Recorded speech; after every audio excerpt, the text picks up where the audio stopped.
Hello, everyone. Welcome. It's Drop Frame Sunday. We've got a guest this week. It's old Daniel's Gaming. How's it going, Mr. Dan?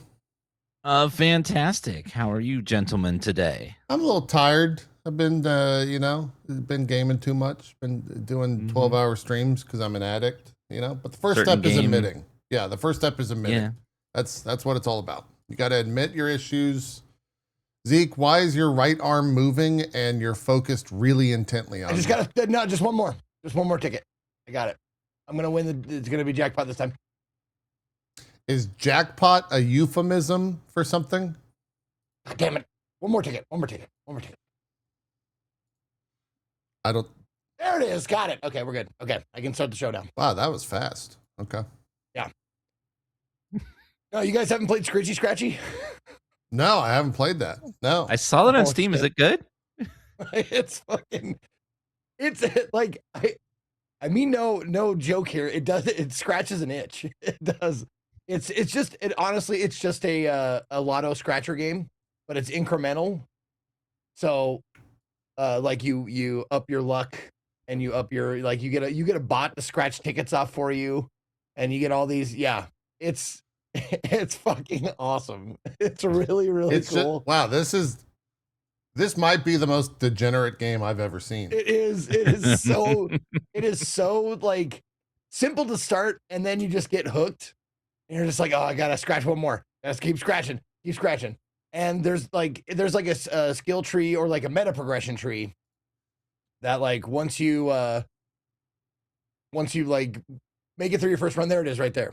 You like make the scratch bots better. You get better coins to scratch with, and like you get certain bonuses for scratching off entire cards and all this kind of meta progression, and it's great. Co, are you muted? I was gonna see how long we could go until he knows. Oh, I'm sorry. No, I'm actually not muted. I was just okay. Practicing his mime career. Yeah. My mime career is on the way up. He was just talking to someone. Stonks and mines are going up. Exactly. Minor little side note. Hear it. The little tidbit about me. I was tidbits. The Montana state champion in mime, and I am not even kidding. Yeah, we did competitive drama, and one of the categories was drama. Hey, and now that's your profession. Exactly. Yeah. Wow. No, it's competitive drama, which means like you would have like categories like serious solo. So you do like a 10-minute solo scene. Serious duo. You'd have two people doing like a serious back and forth dialogue scene. Humorous solo, humorous duo. And then there was categories like mime, which like if you were good at physicality, that's where they'd put you. And my senior year or my junior year, I took state. First place in state. What was that like? The mime category. 89, 93. Wow. What year? I'm Googling this. I'm going to see if there's fact. 97. If there's record on this. 97, 98. Which one of those? Did you like dress up? Did the internet exist back then? I don't know. I know the Billings Gazette existed. I found the Montana Grizzlies. That must be a football. Yeah, you're team. not. This is not something that made the paper. It's not sports ball. So the Billings Gazette is not going to cover it. It may have been lost to time. All right. Well, then I don't believe you. The school newspaper might not have even covered it. I don't believe you, Zeke, because I've known you for almost a decade, and you've never shut up since. You know what I'm saying? Ooh. No, I know that. But I know when to shut up. I know how to shut up when I need to shut up. I'm not some person who just keeps on blathering, whether people want them to shut up or not. I don't just go on and on and on and keep talking until someone's like, oh my God, cut him off. That is not the person I am. The person I am knows when to shut up. And I'll show you right now. This is how I'm going to shut up. I'm going to shut up in just 5, 4. Well, no, but I just wanted to say one more thing. At the end of my senior year, I actually did do serious solo, and I got to nationals, and I went all the way to the top 10. What's serious solo? Okay. I don't know what serious solo is. I don't know. Have you not been paying attention to this monologue at all, JP? Serious solo is when you're good at physicality and they put you in that. Yeah. I don't even know where I'm at right now. That's fair. I know. Okay. I'm still in the desert. I'm up here. I'm in the desert. Yeah. I'm doing the drop on people. It's great. Hell yeah. That's an RKO actually is what that's RKO. called. Yes. Yeah, you're RKO on people. Oh my God, dude. Out of nowhere. Out of nowhere. That's the best way to do it. It's never out of a place. No. It's always out of nowhere. Yeah. Every time. Exactly. We'll get to Crimson Desert soon. Zeke, thank you for the monologue. I appreciate it. It's a great. Welcome. I got to give credit to like Daffy Duck or Bugs Bunny who did that first. Okay. Yeah, probably. That would make sense. Shout out to my boy Daffy. Well, I just didn't want to take credit for that bit because that's not my bit. It's a bit from Looney Tunes. Okay. All right. Now we know. What's going on Crimson Desert obviously has a lot of different news bullet points around it. We could talk about that in just a sec. How do you guys, let's just start, a rather light subject, a carefree subject, no strong opinions. What do you guys think about DLSS5? Okay. I think the second I saw it, I thought, what can this do for Emberville? And I am incredibly excited to implement DLSS5 as fast as possible. We're hoping by early access. Are you going to yassify it? You're going to yassify it? It's going to be Yas Queen. So much. It's going to be great. I'm so excited. Yeah. We'll introduce the story so people are not aware. This past week, was it Monday, Tuesday, something like that? Nvidia unveiled the next iteration of DLSS. DLSS is a deep, what does it stand for? Deep learning. Oh, yeah. It's, oh God, I should know this. I should know this too. Silly, super sampling. Deep learning super silliness. Yeah, deep learning super sampling. Yes, there it is. It's basically a way to render the game at a lower resolution and upscale it to a higher resolution using AI. And it's been in pretty much every single game that's come out that needs it, really, that needs the FPS boost since. Yeah, which is a lot. A year or two now. A lot of people consider it a crutch for optimization because it can kind of help push your numbers up. But yeah, ultimately it's AI frame gen. So the next iteration, we're currently on 4.5 in the public. I think is the most recent one. 5 was unveiled this past week from Nvidia, and it didn't go well, to say the least. It was, it came out, and people were pretty upset. Not only did it not go well, but then when everyone was like, "What the hell?" Nvidia was like, "Nay, you are wrong. It's actually amazing." Yeah, it's perfect. Everyone icing on the cake. Yeah. Gamers don't know what they're talking about. Everything I've seen reminds me of that Homer Simpson side by side where it shows like Homer Simpson as he's drawn, and then Homer Simpson as if he was a real person. And it's just it's so like uncanny valley, like all the time. It's just like that's too real. Stop it. Yeah. I when I first saw it, I was kind of like, well, it looks like a completely different image. And I think you could see a lot of this especially when it's still, it looks like the Hogwarts stuff, I think was maybe the most offensive in terms of just like, wow, that's a different person completely. Yep. Like, this one especially. Like this guy especially, yeah. Yeah. Like, who's that? He gets completely it's like the understudies playing today. Yeah. It's a little crazy how different the worst part is it looks like almost every one of these shots looks like you told ChatGPT to make a still from that game.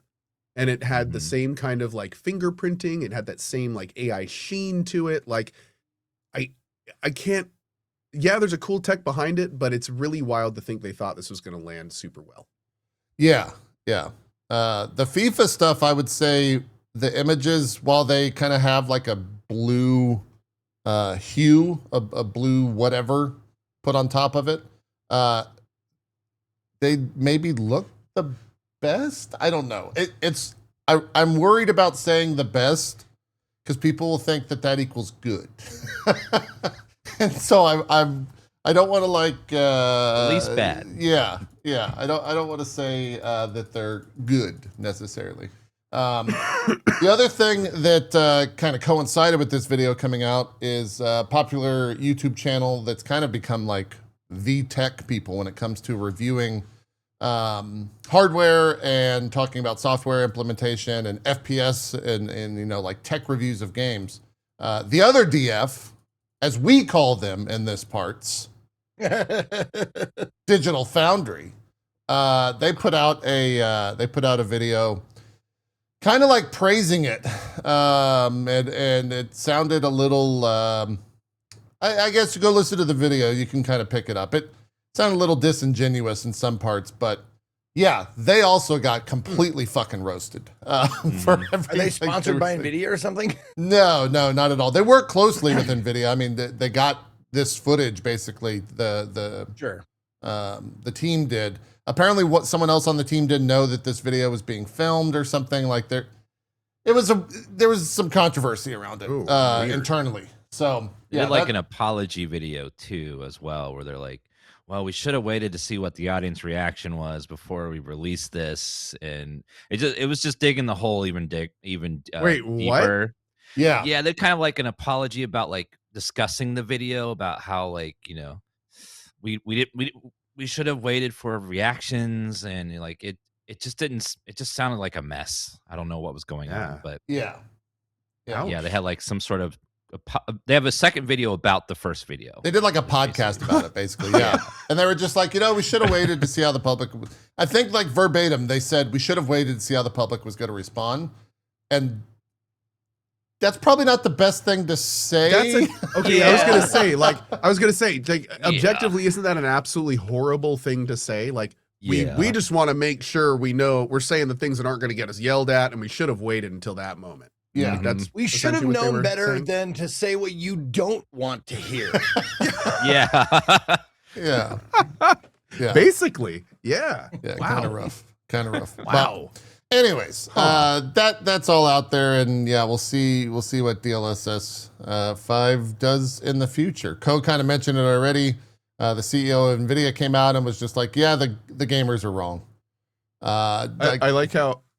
Go ahead. My Mod 98 says, "We, an objective tech measurement group, are waiting to see what you want to hear." Mm-hmm. Yeah. When I saw it, interrupt you there. My first instinct was, this looks like a Snapchat filter. Like you just like took a Snapchat filter and applied it over top of the game. Yeah. To like beauty for like Grace here especially. She gets like lip filler and she gets some makeup on and stuff. Like it's just not the same face. It just looks so different. Yep. Some of this like I think that the rain, like there are aspects where I'm like, oh, that kind of looks like the rain kind of looks all right. But then the second you see a person, you're just kind of like, what the fuck? And they're like zooming on, you could see like the skin wrinkle. I don't know what the fucking terminology is. We're the wrong DF for that. I think a big thing about this is like it seems weird that somebody not affiliated with the development of the game gets to decide how it looks so different. And I think that's a big piece. I think that's a big piece of it that people grabbed onto. It's going to be very different when devs develop with DLSS5 because they're going to be making their own graphics with the technology. So it's almost like the entire introduction should have been done in a different way. Not maybe, these were so bad, not maybe showing like existing stuff into new stuff, but maybe showing like stuff in production that people haven't seen in 4 and then in 5, and then been like, this is how the devs wanted it. So they're using DLSS 5. So it's just everything about this presentation seemed weird. They used a lot of like, this is the image I see the most is from Requiem, right? Did they like, I'm sure they had to have contacted, you know, the Resident Evil folks and been like, hey, we're going to use your shit as our main example. They probably partnered with them for it. That's what I'm saying. Like the RE folks were probably like okay with it. Even though like, that's another story about this whole thing. Oh, okay. Oh, yeah. Wait, I didn't hear about this. What's this? let's see if I could find the full quote, because this is one I don't want to get wrong. Okay. They said,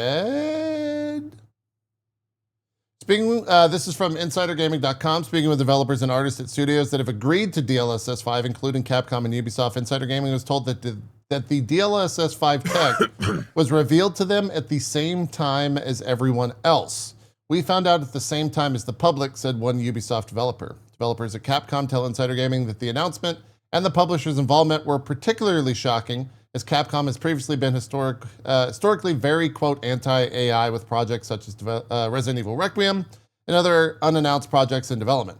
Some at the publisher fear that DLSS5 announcement could prompt a change in the publisher's view on generative AI and its implementation in its game. So it sounds like they weren't necessarily aware, but someone at the company was aware and was like, great, let's do it. Yeah. Which really sucks. That's not great. Because the suits basically knew and the devs didn't, is kind of what I took from that, which is fucking awful. Like that really sucks. That's the corpo BS. But anyway, Zeke, to your point, the devs did not know for the most part, but the studios did. The suits did. The implementation of DLSS5 that I can see being positive or improving the game experience or whatever is in those like sports games where you actually have a real person to, model your shit on, right? Like, so if they're, a football player or a basketball player or something like that, and it makes them look like hyper realistic, like I can see that like, because you have someone like, they're not a fake thing, they're not like or a made up, artist idea of what this person looks like. Right. Yeah. It's I can't really put it any other way. I don't really, you said it exactly right. I agree with you fully. One really good thing that came out of DLS5 is there have been so many memes of people making fun of it. So many memes. Shroud did one that was amazing. I put it in chat, JP. If you haven't seen it. I can show that. Did you send that? Where is chat? What would you say? Your chat. Twitch chat. Oh, my Twitch chat. Okay. Yeah. I have multiple chats. Yeah. Oh my God. It's just hilarious. There's been so many great memes of people making fun of it. Oh, yeah. Wow. Yeah. Pretty good. It's pretty good. Pretty good. I like it. Yeah. Pretty good. I'm a big fan of that. That's burnt peanut for folks that don't know. But, yeah. Lot of great memes around that. The full quote out of Nvidia CEO, sorry, I combined the two words, was that, this was during the GTC event, which I'm not even sure what that stands for, but there was an event, he spoke at it, and he was downplaying criticism. Once again, Insider Gaming with the reporting, they said, quote, well, first of all, they're completely wrong. Okay. Quote, the reason for that is because, as I've explained very carefully, DLSS5 fuses the controllability of geometry and textures and everything about the game with generative AI. He said that developers... why they're wrong? Yeah, he said that developers can still, quote, fine-tune the generative AI, end quote, and that, quote, it's not post-processing at the frame level, it's generative control at the geometry level. All of that... See, the thing that's interesting here is... Oh, go ahead and finish. Well, all of that is in direct control of the game developer. He said that this is very different than generative AI. It's content control generative AI. That's why we call it neural rendering. It's not generative AI. It's generative AI. So you guys. Here's what's hilarious here. He's right in what he's saying from his perspective, because he's a tech bro. He's not a gamer. Mm-hmm. So what he's saying is the gamers are saying it's generative AI. It's not generative AI. It's actually this other tech on the back end that essentially looks nearly identical, but it's not. And that's the point he was making. So it's kind of funny because I think he missed the point of the question and he then went at it from like the tech bro perspective, but I don't think that's the perspective the question was being asked for him. Right. And now it's been taken out of context and it's hilarious. Yep. Oh, wait, but people are saying in chat, it doesn't matter because he's also wrong about the tech side. Oh, Nvidia later said that it's a post-processing filter. Oh, I didn't see them. So wait a second. So I didn't see that post. Yeah. Oh, yeah. So Here's the the company article. came out later was like, yeah, that thing Jensen said, that's just Actually, it's not correct. actually it is a filter. Yeah. Oopsie. It was Jacob Freeman that said this. I follow Jacob on Twitter. He used to work at EVGA. He is the GeForce evangelist, marketing specialist. And he said, this was in an interview with Daniel Owens. He asked Jacob Freeman if DLSS5 is, quote, effectively taking a single 2D frame as an input with motion vectors to create the output frame. The NVIDIA's rep response was, yes, DLSS5 takes a 2D frame plus motion vectors as an input. DLSS5 is a trained end-to-end to understand complex scene semantics such as characters, hair, fabric, and translucent skin, along with environmental lighting conditions like frontlit, backlit, or overcast, all by analyzing a single frame. So just to be clear, DLSS is known for, the lower resolution and the higher resolution. Is DLSS5, is the technology here the fact that it's doing all of its normal upscaling, and in addition to that, it is then doing all this processing as well? Yes. So is it still getting the same benchmarks, even though it's doing all of this extra post-processing stuff? I don't know if they went into FPS. I think that's maybe the promise of it all. So because what I'm wondering is the whole point of DLSS in the gamer's perspective is to, make games run better essentially. But it's sounding like DLSS5 might be a step backwards. I mean, it might be DLSS5. more.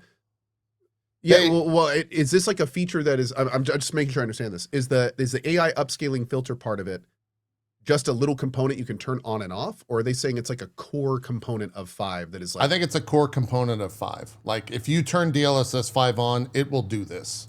The other thing too is in that video, in the Digital Foundry video, they talked about the fact that it was requiring 2 5090s to run. One to run the game, the other one to run DLSS5. When it comes out, they're planning for it to all be on one 5090. But yeah. So, just get a second 5090, guys. Like, what are you fucking, you a bunch of pores? What do you mean? I got it. That's wild. Oh my God. Yeah, that was another big thing about that whole situation, is that it was requiring a second GPU. I mean, when it comes down to it though, if the company just straight up said it just takes a 2D processor or 2D picture and then applies all this stuff to it, I mean, it's a filter. That's all it is. It's just a filter. It's a fancy filter. That's literally it. Yeah. So I'm sure that'll get optimized and whatever. I sent you something in Discord, JP. Oh God, I'm worried. Oh yeah, no, they're hilarious, dude. This one, I know. This one definitely made me giggle out loud. This one's great. Like I love that. I love that so much. It's so good. Oh God, all of them are so funny. Yeah. So we'll see. We'll see how this goes. I don't know if they actually said. Didn't they? I want to say that DLSS5 is scheduled to come out this fall, but I'm gonna wait for chat to back me up on that to say it with my full chest, because I'm not 100% certain if that's correct. Okay, they're saying this year, 2026. We'll see what happens with that. What did you link me? There's one of us stripping apparently. Hold on. Our friend stripping. Discord. Oh Jesus. That's okay. Hold on. That one's great. I'm a fan of this one. Oh God.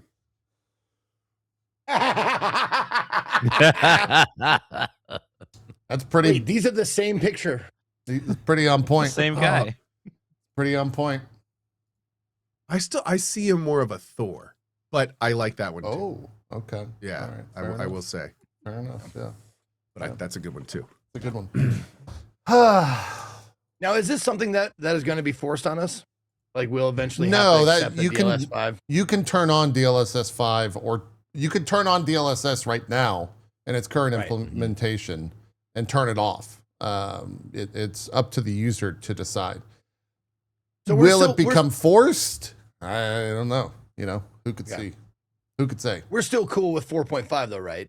Like we're all right with that. Yeah. 4 or 4.5 is generally the Those generally do what you want them to do, which is give you more FPS. Good. Okay. Yeah. A lot of people call it fake frames these days, because you'll notice if the base FPS is low enough, you can sometimes feel input lag, to where it actually won't really make a difference, and it's kind of just like a lie, and there's a lot of ghosting. It's not a perfect product. There are some things you have to give up when you use it, but that's kind of like Pandora's box in some ways, because once you know that it exists, you'll see it. If you don't, you'll just be like, oh, the numbers are higher.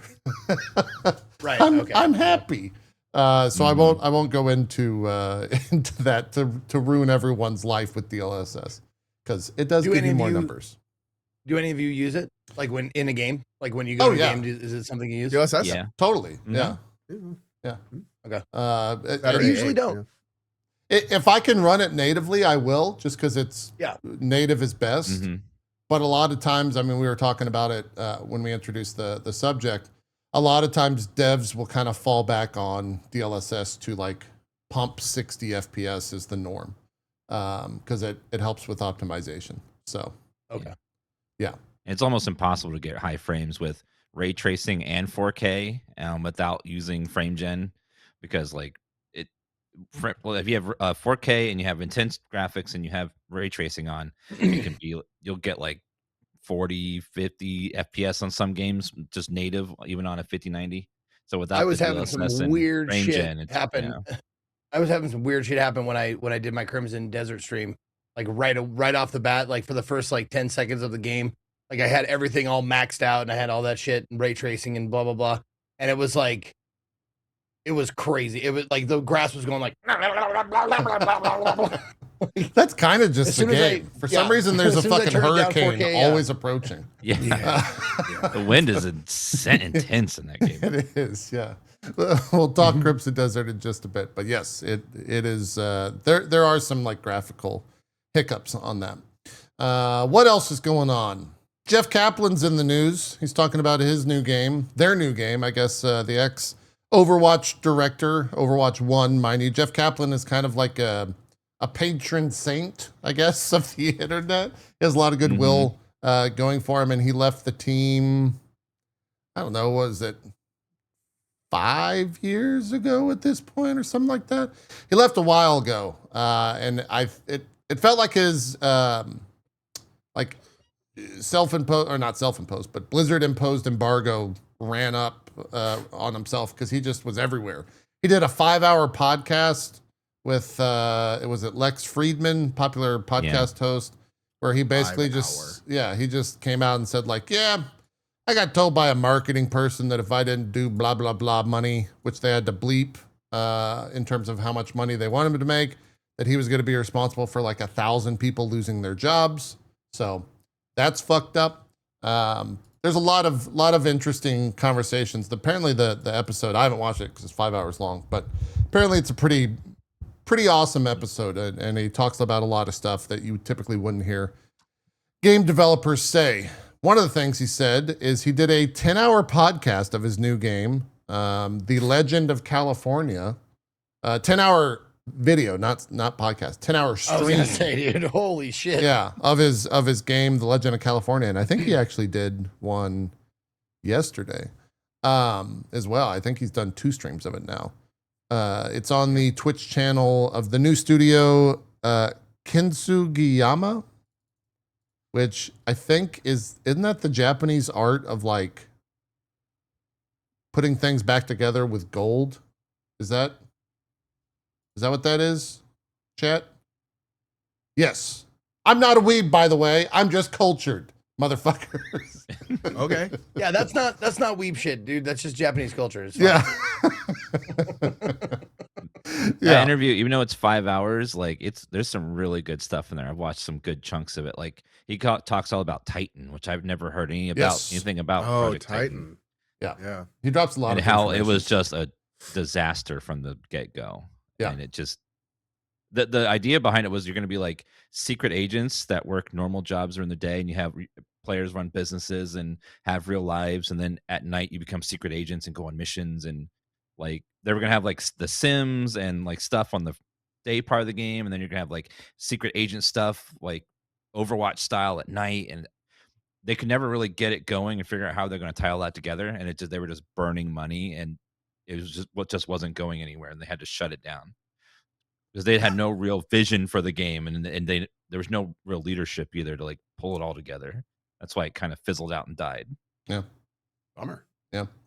Also, correction for anyone out. Kintsugi is the art of mending things together with gold. Apparently, Yama means mountain, so I don't know what. That's kind of their logo, is a mountain pieced together with gold. Anyways, the full quote out of this stream is kind of something I agree with. And it's nice to hear a developer, especially someone the stature of Jeff Kaplan, come out and say this. But full quote is, "I never understand being hostile about it or being rude about it, but I understand being upset, and I understand voicing your opinion. But like, if a game comes out and you don't want to play it, and you've never played it, shut the fuck up." No one cares. We don't need to hear that you weren't into it. What is this with the, oh my God, I'm so upset they decided to make this game that I have no interest in. Who cares about my opinion if I'm not going to play it and if I've never played it? Why does my opinion matter on that? I'll tell you what it does. As a game developer that's been in charge of teams who has the ability to do something about it, I just fucking ignore you. That's all you've accomplished. I guess I'm not going to listen to you anymore because you're so off the deep end that it's not even worth listening to you at that point. So yeah, Jeff Kaplan is still based. He's still, he's still crushing it out there. There you go. Well, what if I'm ignorant to the subject matter and I still want attention though? Like, what do I do? I think he's probably going to give you the same thing. Okay. Shut the fuck up. No one cares. Probably. Yeah. He's working on, by the way, The Legend of California. They had their big debut. It's like a survival game. There's going to be a playtest next week if you want to sign up on Steam. Oh, they're doing a playtest. Yeah. Okay, nice. You can go on their website and hit request to join playtest, and then I didn't know that. Yeah, I might check that out. I wasn't super keen on it when they showed it, but after watching some of those streams that he did, like, it looks pretty cool. It's like I'm seeing it described as like a Wild West Valheim. I've seen that thrown around a bunch. Really? You build like a ranch, and you can play with other people on your ranch and share resources, and you go out and try to find loot and stuff. And there's going to have PvP zones, but it's not constant PvP all the time. So there's going to be like areas of the map where you can do PvP, but it's mostly PvE and then PvP zones. So wait, do they have the servers, or do you host your own servers? How does that work? Is it like, I'm not sure if they've gone into that stuff yet, but I think there's like servers that you join and then you play on the servers. Gotcha. Yeah, they did talk about server size, but I don't remember those numbers. He said a lot throughout the course, like they're being pretty open about development. Anything like Valheim, I'm in. Yeah, so and everything that's around. You said you can sign up for that now? Yep, you can request on access on their Steam page. We go do that right now. Yeah, it looks like it might be cool to check out and run around in and see how it goes. It was Legend of California, the Legend of California. The Legend of California. Yep. Yeah, I haven't really seen survival games set in the Wild West before, so that's pretty cool. It's a good, like, if it fills that like Red Dead vibe of just exploring the environment, and like, you don't have the great story, but you have this like walking around the Wild West doing your cowboy stuff and living that fantasy life. It's a genre that's not like done enough, and I hope we get more games because I love cowboy stuff. Yep. It also looks pretty. Like I'm into the graphic of it. Hunting looks cool. All the the awesome like sunset backdrops. I guess there's different weather. I want to say this is player built. Really? Yeah. I think I'm not 100%. Awesome. 100% certain on that. But if you want to see more of it, like I said, build me a ranch. Woo. He did a 10-hour stream where he played it. And that is Jeff Kaplan. Anything else before we get into ye old Crimson Desert? High Guard players were apparently getting automatic refunds as the developer is appearing to shut down. I didn't buy. Did y'all buy anything in that game? I didn't spend money in that game, so I didn't get any refunds. No. But if you did, maybe go look to see if you want to get a refund on that stuff. Zeke, you might be the best to go to with this because it's Slay the Spire 2 related. Yep. Apparently players left 9,000 negative Steam reviews in one day over a card nerf that has not even gone live yet. Did they really? Yeah. Oh my God.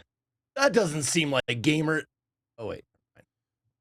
Apparently a lot of it was the Chinese fan base. Let me see if I can like dive into this. The beta patch brought a huge balance pass. This is PC Gamer reporting. Retuning enemies, artifacts, and both the cost and effects the number of cards from each Slay the Spire 2 character. And in doing so, it unleashed a shitstorm. It's been less than a day since the patch was developed. And in that time, Slay the Spire 2 has reached over 9,000 negative reviews on Steam from players outraged over a patch that has not even gone live on the game's main branch. What was the... Oh, yeah. I could see on this Chinese version of the game, it has a 55% approval rating, whereas the English version has a 95%. Huh. I was just going to say, they must have, I was looking at the reviews myself, yeah. So they have a different page for their reviews. Someone in my chat, Xaven just says, Chinese players cannot use Steam forums or Discord. It is their only feedback channel. So that's where they went and showed their like disfavor for it. Apparently the change that made the most people upset was the change to the silence. Silent is a character that you can play, and the card was prepared. It's a zero cost that previously allowed players to discard one card and draw a replacement. If your current hand won't get you out of a tough spot, prepared might give you the tool that you need. The new version changes prepared to prepare, which now costs 1 energy and discards 2 cards to gain 2 energy on your next turn. Okay. Apparently that's a massive change. I mean, that was warranted to get that much feedback. That card was really strong because the Silent has a bunch of discard mechanics, so you could discard 2 cards to play them instantly, and then you get 2 replacement cards. So it was extremely powerful. Yeah. Yeah, they instituted a new mechanic. Is it called Sly? Yeah. Yes. Yeah. Mm-hmm. Pretty sure. Yeah. Yeah. The Sly mechanic, and that, discard to play for free. Yeah. So that's the thing that happened. Slay the Spire 2, by the way, just real quick. I don't know if we'll talk about it. I think we're all in agreement. Pretty good. Yeah, it's a good game. Pretty addicted. Yeah. I only have 33 hours. Yeah. How was your life after last Sunday's taste of Slay the Spire? I really don't want to like be the guy who's like, I'm really good at this game, but I think I'm really good at this game. we did. No, seriously, I have gotten to the Act 3 boss and killed it far more times than I've died. Okay. All right. It's crazy. I will say this. It's like 3-1. We did our first ever run together, your first time ever playing Slay the Spire 2, and we won last week. Yeah, and you had never played before. And I'm actually curious on your take on this because I kept saying this over and over, so I'd feel better about the fact that I lose. Is single player easier than dual player, like co-op, or is it about the same? Do you not even really notice? It really like it depends on who you're playing with and the synergy between the characters and stuff. I think we accidentally lucked into a good synergy, and we had like good cards to start. Like on a normal start, like without like getting a bomb ass card like right out the gate, that we got. Like, yeah, we just kept building our deck or building my deck around it. It's probably more difficult duo. I would probably concede that point for sure. All right. Because based on like the monster health, the synergy between characters, the skill level between players, and the communication therein too. Like I'm gonna vulnerable you, then you do this, then you do that, like that kind of shit. Yeah. Okay. Yeah. So I would say duo is hard, or multiplayer is hard. Now, can you play more than two? Yep, you can go up to 4. You can go up to 4. Okay. Yeah, the 4 of us could jump into a game. Not to, I guess, promote. I guess I'm going to promote a stream while we're live. Stripping and them are playing, I think, 4-player right now. If you want to bounce over to the stream and see it, it's probably pretty chaotic. In multiplayer, does every person have a deck, or do you share a deck, or how does that work? Yeah, so the way it works, everyone has a deck that they play at the same time as everyone else. It's kind of like playing single player, except that the enemies have scaled up HP, and there are new cards introduced that will affect your teammate, or affect cards that your teammate plays. So like you can make the enemy take double damage from your teammate, or you can copy however much armor your teammate has, or there's like a bunch of different team-based cards, which are a lot of fun. Clever. That's clever. I like that. Yeah, specific cards that only show up in multiplayer that don't show up in single player. Yeah, yeah. And all enemy attacks hit everyone. So you still have to defend. Like you can't have someone be like, all right, I'm going to tank this 20 damage. Everyone has to defend against the 20 damage. Yeah. So the other thing too is if one person dies and the other person wins the fight, then the other person comes back with 1 HP. Nice. So it's you can kind of take like a sacrifice, but the HP is scaled so much that the first boss generally has like 500 plus HP. With two people, that scales even more so. So you really got to actually pump damage it up. Feels really good once you get the truck rolling. Like you're like, okay, we got synergies. Like I'm gonna do this, then you do that, then I'm gonna do these 2 cards, and you do this. And it's just, it feels really like cool because you're like, I'm going to throw a potion on you, you do this, and then I'm going to like finish him off with that. Like, can you do 50 damage? I can do 50 damage. Okay, here we go. Yeah. Yeah. Right. That's a lot of fun. And also when you're just like, I've got this one. And then you drop 940 damage in a single move like Zeke did to win the fucking game and one-shot the boss. That's one way to do it, I guess. Because I was dead, and I'm like, I don't know if he has this. I don't know. And then he just drops 940 damage in a single hit in his first game. Hang's a pretty good card, man. And the funny thing is, I have not seen it yet. I have not seen it. You haven't seen it again. I never saw the card before we played, so... Yeah, that's funny. I will say though, like as far as Slay the Spire 2 goes, like the person I'm having the most difficulty with, the one I've lost like probably like 3 runs with, is the fucking Regent, man. I can't like, I might not have the cards unlocked or something like that. Like I'm trying to do the Regent's guy who sits on the chair. Oh yeah, I've heard he's the most broken. Things. Yeah, see, I don't know. I just can't get the hang of him. Yeah, and he has 2 specific like mechanics. He has the extra separate mana mechanic with the stars, and he also has the Sovereign Blade. So you can go like one or the other builds, and I've won a couple of times with the blade, the Sovereign Blade build, but I've never won with the, like I've been trying to make those stars work, like the star build, and I just can't fucking make it work. I've been having the most trouble with Ironclad for some reason. Like I'm that's the one that same. I keep dying. I can't get to the boss because I keep dying. Yep. That's the one. Do you have like a deck you like the most, Zeke, for Ironclad, or that you really enjoy?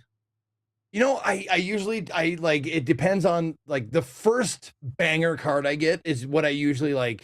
Okay, now this is the deck. We're gonna build around this, and that's like my attitude for most characters, and how I like win the most is like, okay, we're gonna build a deck entirely around this banger card, and most of the times it works. Sometimes it doesn't, but most of the time it's like, okay, we're gonna fucking do bludgeon. This is gonna be a bludgeon deck, and we're gonna get cards that like give us mana, lower the costs, like draw cards, like that kind of shit. Draw cards is always good, but like we'll build a deck around shit like that. and that's my strategy usually going in. And I'm not afraid. This is something that I want to tell all Slay the Spire people. Do not be afraid to skip a bunch of fucking rewards. It hurts. Yeah, skip those rewards. I learned that if it doesn't sing to you, don't take it. Yeah, I shouldn't have a 100-card deck. No, people were making fun of me because they were like, "Oh my God, JP's got like 46 card and Zeke has 17."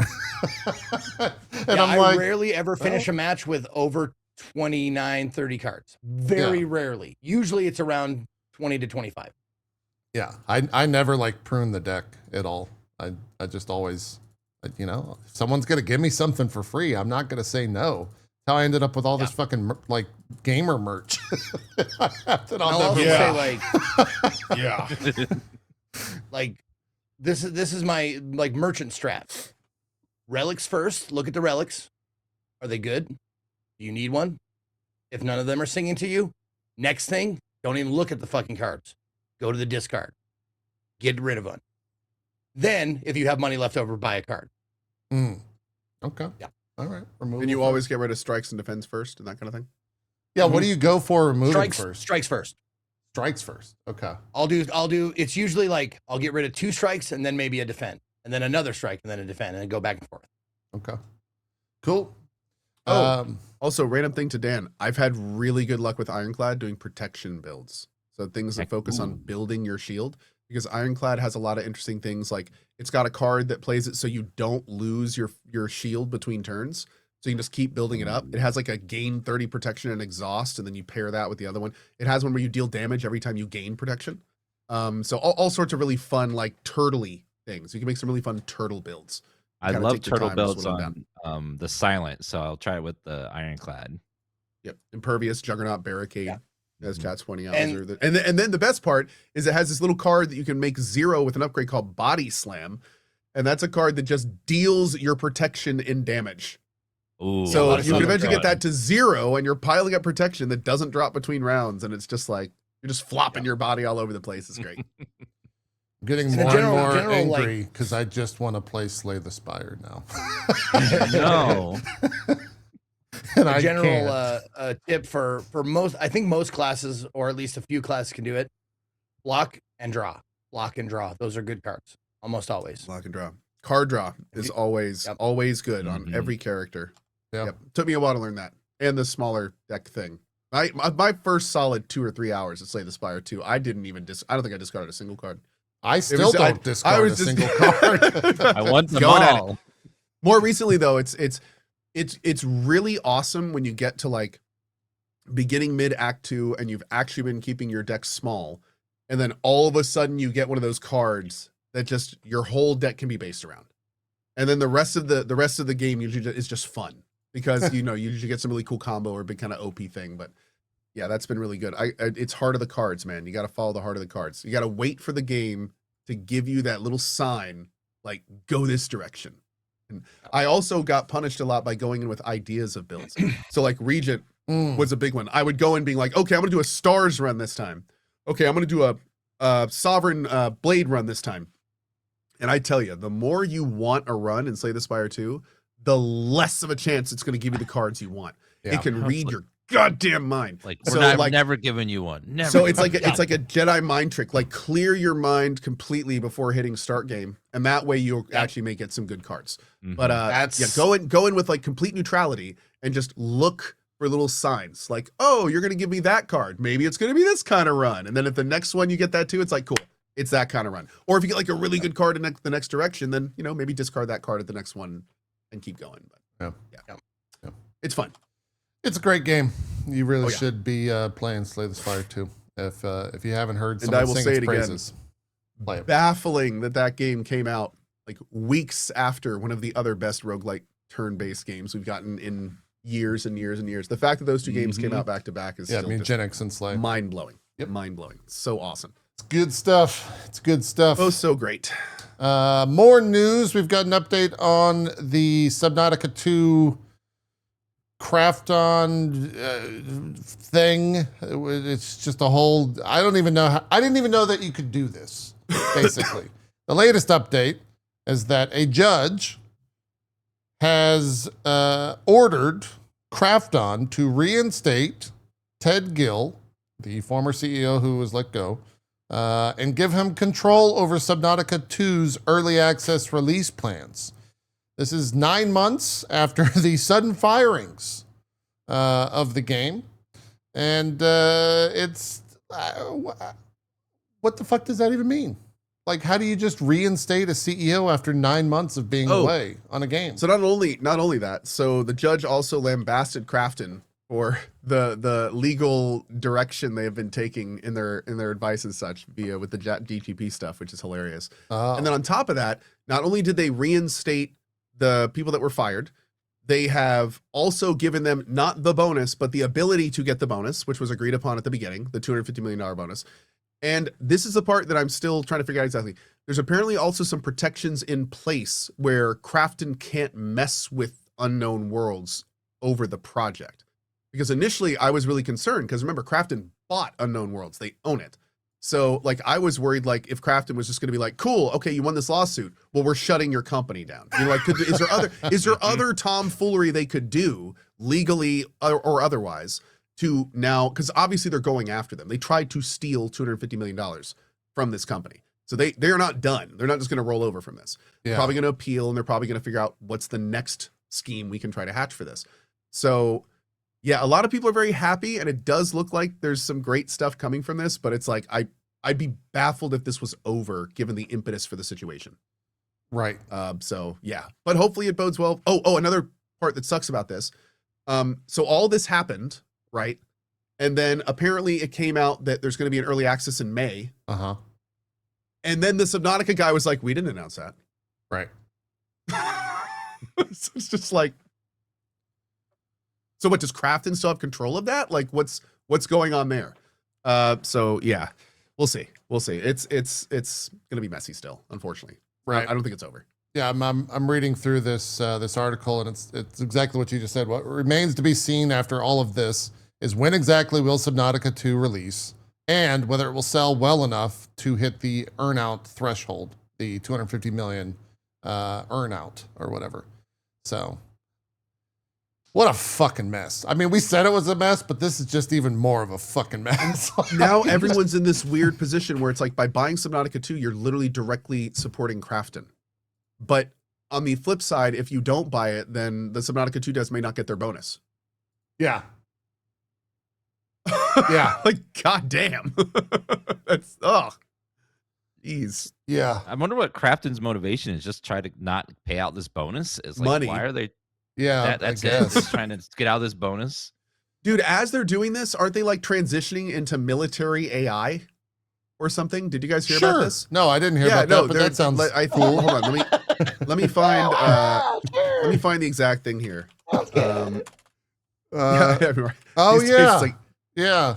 As of Krafton and Hanwha Aerospace announced strategic alliance on physical AI for long-term co-development in physical AI. The joint venture with Haba Group to invest in asset management, global AI robotics, and defense fund targeting USD $1 billion. Dude,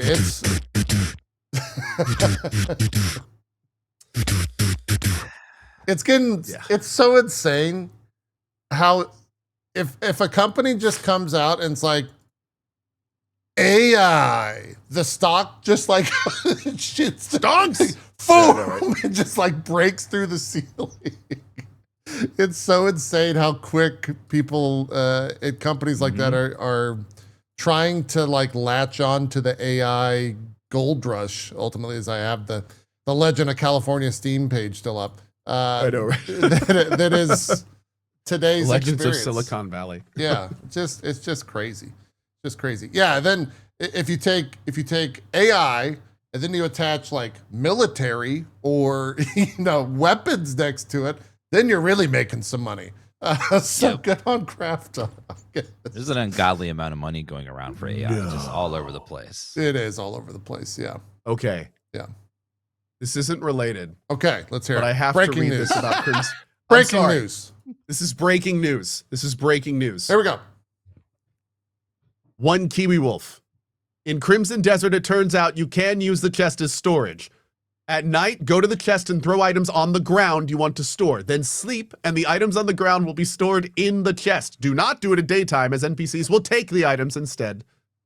Well, that's about the most Crimson Desert thing I've ever heard. I will be testing this at my first available opportunity. That is absolutely amazing. If that is actually real, that is incredible. Zeke, I can see you formulating the question. You don't have a storage in the game? Yes, Zeke, you don't have a storage chest in the game. There's two things. That was one of them. And the other one was, that would suggest that either some weird thing, like when you sleep, some person or creature is taking all your items going, he probably wants them in there. Or two, sentient mimics, like nice mimics. Could be. Like thank you for the idea. Like tongues up all of your items and puts it inside like ow, while you're sleeping. Could be. First of all, thank you for the Emberville idea. Second of all, so basically Emberville. The way that it works is actually, it makes sense because there's this very cool mechanic where if you kill a whole bunch of enemies, they don't necessarily leave items on their corpses, they drop them on the ground. And sometimes there's like times when you're killing literally about 100 enemies. So they have this system where if you then like go sleep, it will take all the stuff you missed and put it in a chest. Well, I don't think it works like that. Probably not exactly, because not all items. I think what happens is everything you just said, but it only goes and collects them if a cutscene is forced on you and it reloads the area. That might be accurate. Because that would also make sense, because if he's saying you have to sleep to do it, then I wonder if the sleeping triggers a cutscene. And I wonder if that would flag the items. Mm-hmm. Yeah. I don't know. Well, I mean, there's hundreds of people watching this show playing Crimson Desert right now. Someone just do it and tell us if that works. And please save first. He did say if you screw it up, everyone will take your shit. So yes, be careful. The people will just. But I will say that's use good items. Just use like potatoes or something. So Zeke, to answer your question, no, there's no storage in the game. It's clear there's this system where the game continues to give you inventory slots, and I think in some world they thought that would be enough for this game, but it's not. Yeah. And it's actually one of the game's biggest issues, in my opinion, is the fact that it's a blueprinted standard sandbox game, which kind of hundreds and hundreds and hundreds of items literally everywhere to get. And you do not have any way to store them. These yellow paint babies just crying about their storage. It's just ridiculous. Here's a tissue to wipe your little bubbling lips. Let's jump into the Crimson Desert. It seems like we're all dying to talk about it. Dan, don't let me get don't leave the podcast without. I want to talk to you about Pokopia, even if it's for 5 minutes, and I want to talk to you about Monster Hunter Stories 3, even if it's for 5 minutes. So yes. Crimson Desert has come out as of, I think, about 5 minutes ago. It just peaked a new peak on Steam. They've said that they've sold through 2 million copies as of, I think that was 2 days ago. Man, I'm saying all the good stuff right now. Yeah, 9 minutes ago they hit 248,000. Sorry, I was loading it up on Steam DB. So 248,000 players concurrently on Steam alone. Congrats to the team on that. It came out Thursday evening at 6 p.m. Eastern. Wednesdays was the review embargo. The review embargo came out. It was kind of all over the place. It sparked a fucking really stupid conversation on the internet that's still raging today, just about people's opinions and where this game is and what this game is, which we can get into in a bit. Because of the, I guess, middling reviews, if you want to go by that, the stock of the company dropped 30%. And it's down 10% today. Yeah, and it dropped another 10% once the game actually released and saw, I think it hit mixed. I think now it's on mostly positive, according to Steam. Yeah, 75%. Yeah, so it's actually gone up, but it's dropped across the board. And the game came out, and the internet has just been ablaze with conversation. I think we all have played it and spent some time with it. And I think we all kind of agree with what's being said, and that's that like the game has some really cool stuff and the game has some really fucking insane dumb decisions. This is one of those rare games that comes out and it's like, how many hours you got into it? 200. What would you give it? 7. Yeah. Well, that's how it feels like. It feels it's very playable, but it's also has like a lot of problems. There are parts of the game that are like 10.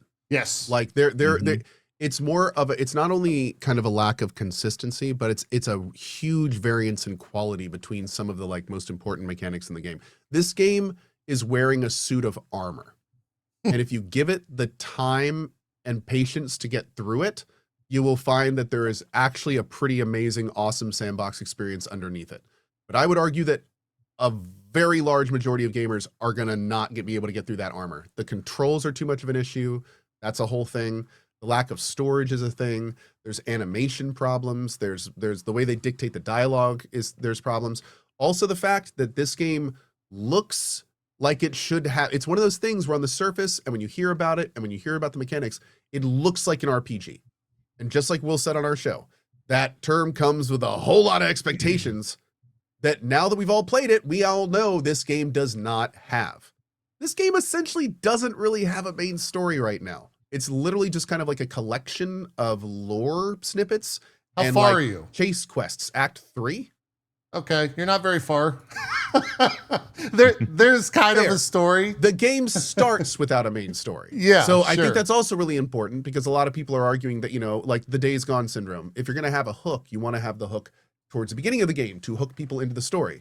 Well, if there is a hook for this game, I have not really found it. Yes. And which is good because I'm not playing it for a hook. And I think that's a big thing. Like a lot of people go into this game expecting things. Like one of the more well-known gaming journalists, Jason Schreier, he literally tweets out like, I played this game for 2 hours, no hook, game is garbage, AI slop. I think he said something along those lines. Like he was bad. He was mad because again, he went in being like, I'm going to want a hook in the first couple hours to make me want to keep playing this game. This game doesn't have that. It's an action sandbox game. It's a Valheim is a good way to think about it. It's a giant world to go out and explore and do lots of things in and have all these things. And there are skills and there's power progression, stuff like that, kind of like an RPG, but it's also fundamentally missing half of what makes a real RPG. So to call it that is not, just like the devs say, it's kind of a disservice. That's not what this game is, and it's not what it's trying to be. So it's it's a lot of people in chat, you know, it's kind of like a single player MMO in that regard, where you know, Final Fantasy 7 or Final Fantasy 14 was lauded and held up on a pillar because of how good its main story was, because normally you don't really get that in a game like that. So it all kind of comes together to make what it is, why, or all those reasons kind of come together to kind of alter how it's been being received and everything. But yeah, I will say this, man, I have played this game like 12, 15 hours. I am addicted. I'm addicted to it. I am loving every hour I spend in it. Every hour I find brand new things. Every hour I find things I did not expect. I just fought a boss that was actually badass. Like the whole which one? The Act 3 guy. Can you, Mask. Oh yeah. Oh yeah. Yeah. Okay. That boss fight was great. Yes. Yeah, dude, that was a slick fight, and like the whole story and stuff up to it was pretty interesting too. So, like, it's also like there's a lot of weird inconsistencies. For instance, there's great voice acting, but none of the dialogue is sunken into the world. They talk over each other at weird times, and sometimes what they say doesn't even make sense. But Neil Newbomb's in it, and he's great. And there's other like big voice actors in it that are actually pretty great too. Yes. So, again, my it's favorite kind of thing, all over the like, map. Right out the gate, speaking to that, is like I was walking, you know, you walk into the first town and you see this huge looking like 9-foot troll guy, and you walk up to him and you're like, oh, this guy, and he's gonna, you expect like, hello, little human, you're gonna Yes, but it's actually like, I was doing the first sitting and I'll go down, running down foot, and I'm like, what the fuck is this? At least pitch it down. Dude, you go to a goblin and the goblin looks up at you and the goblin's like, how are you doing today, adventurer? I am Chadlin. It's good to see you. And it's just like, what? How did that voice come out of that body? Yes. And who okayed this? No, another thing they do, their voices are not immersed in the world. So if you're talking to a guy like outside, and then you go into a building and talk to someone else, they sound exactly the same. There's no like reverb. It doesn't sound like the voices are where they're supposed to be in the world. They like didn't do that almost at all. There's sometimes when they did, but the majority of them just aren't. And then on top of that, they never interrupt each other, but they always talk over each other. Yes. So it sounds completely unrealistic, because when people start talking over each other, generally one of them stops. They interrupt. But in this game, they never interrupt each other. They're saying sentences that are clearly designed to be said over each other, but they just never interrupt each other. So it sounds fake. It doesn't sound real in any way. It doesn't sound natural. Yeah. And that sucks too. Yeah, that's an unfortunate. Weird. And then someone in the chat said it becomes this weird sensory overload where a bunch of people are talking and you just can't hear any of them, right? Because everyone's just kind of like yelling at you. It's very weird. My biggest worry right now, this is 30 hours into the game, which is still not very much. Most people are saying this is a 100+ hour game. Just so people understand that, is that the longer the game goes on, the worse things start to happen. And I've started to notice some pretty fucking stupid things happening in around there. Now, where are you? Where am I? Yeah, like where are you throughout the story? I'm close to chapter 6. Oh, wow. Okay. Chapter 5, by the way, still tutorials. Chapter 5, I don't mind saying this, and it's not a spoiler. Chapter 5, you're doing the archery competition for a quest. Oh. Like, the game shows you how that it's like, here are some more things you can do in the world. Like the archery thing, where the AI shoots the fucking target before it's even shown on the screen. Yeah. God, that made me so mad. Oh, I got so mad at that. Before I got that quest. I didn't even know that was part of the main story. I didn't either. Yeah, it's still like doing that stuff. Also, yes, Dan, the archery shit is... Here, I think that they made the AI make it seem competitive, so they just give them some shots. Yeah. Dude, somebody frame by framed it. One of the archer pre-fires. That archer's 100%. Arrow is leaving the like you see it on the screen before the first part of the target comes up. Like, it's crazy, man. Yeah. Cheaters. Yeah. I tell you. Legit cheats. Fucking precogs, man. Precogs. It's crazy. Freaking precogs. It's crazy. I got really frustrated with that. Gonna blow it and then you were talking about how the game doesn't have a story. I've definitely, I think, hit the main story hooks, and it's really bad. It's just really, really bad. I showed up and Dan looks like a knight. My character has a deer helmet on that gives me stealth so I could be around deer and they won't run away from me. And it's like this massive deer with huge antlers, and I walk up into this place and they're like, "Oh, help us." And you're like, "Okay."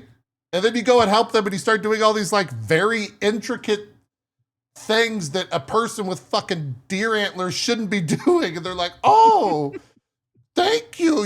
Oh, wow, you must go do this grandiose thing." And you're like, "Why?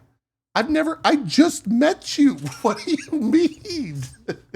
It's so fucking random. It's hilarious random. Sometimes you go talk to a guy and he's like, "Oh, you can't come in here. You don't belong." Then you go around the corner, get a disguise, come back. You're not covering your face or anything. You're just wearing a robe. And he's like, "Oh, you can come on in now. You're fine." Yes. It's things like that where Which they're cool mechanic. I kind of like that. I'm kind of into that.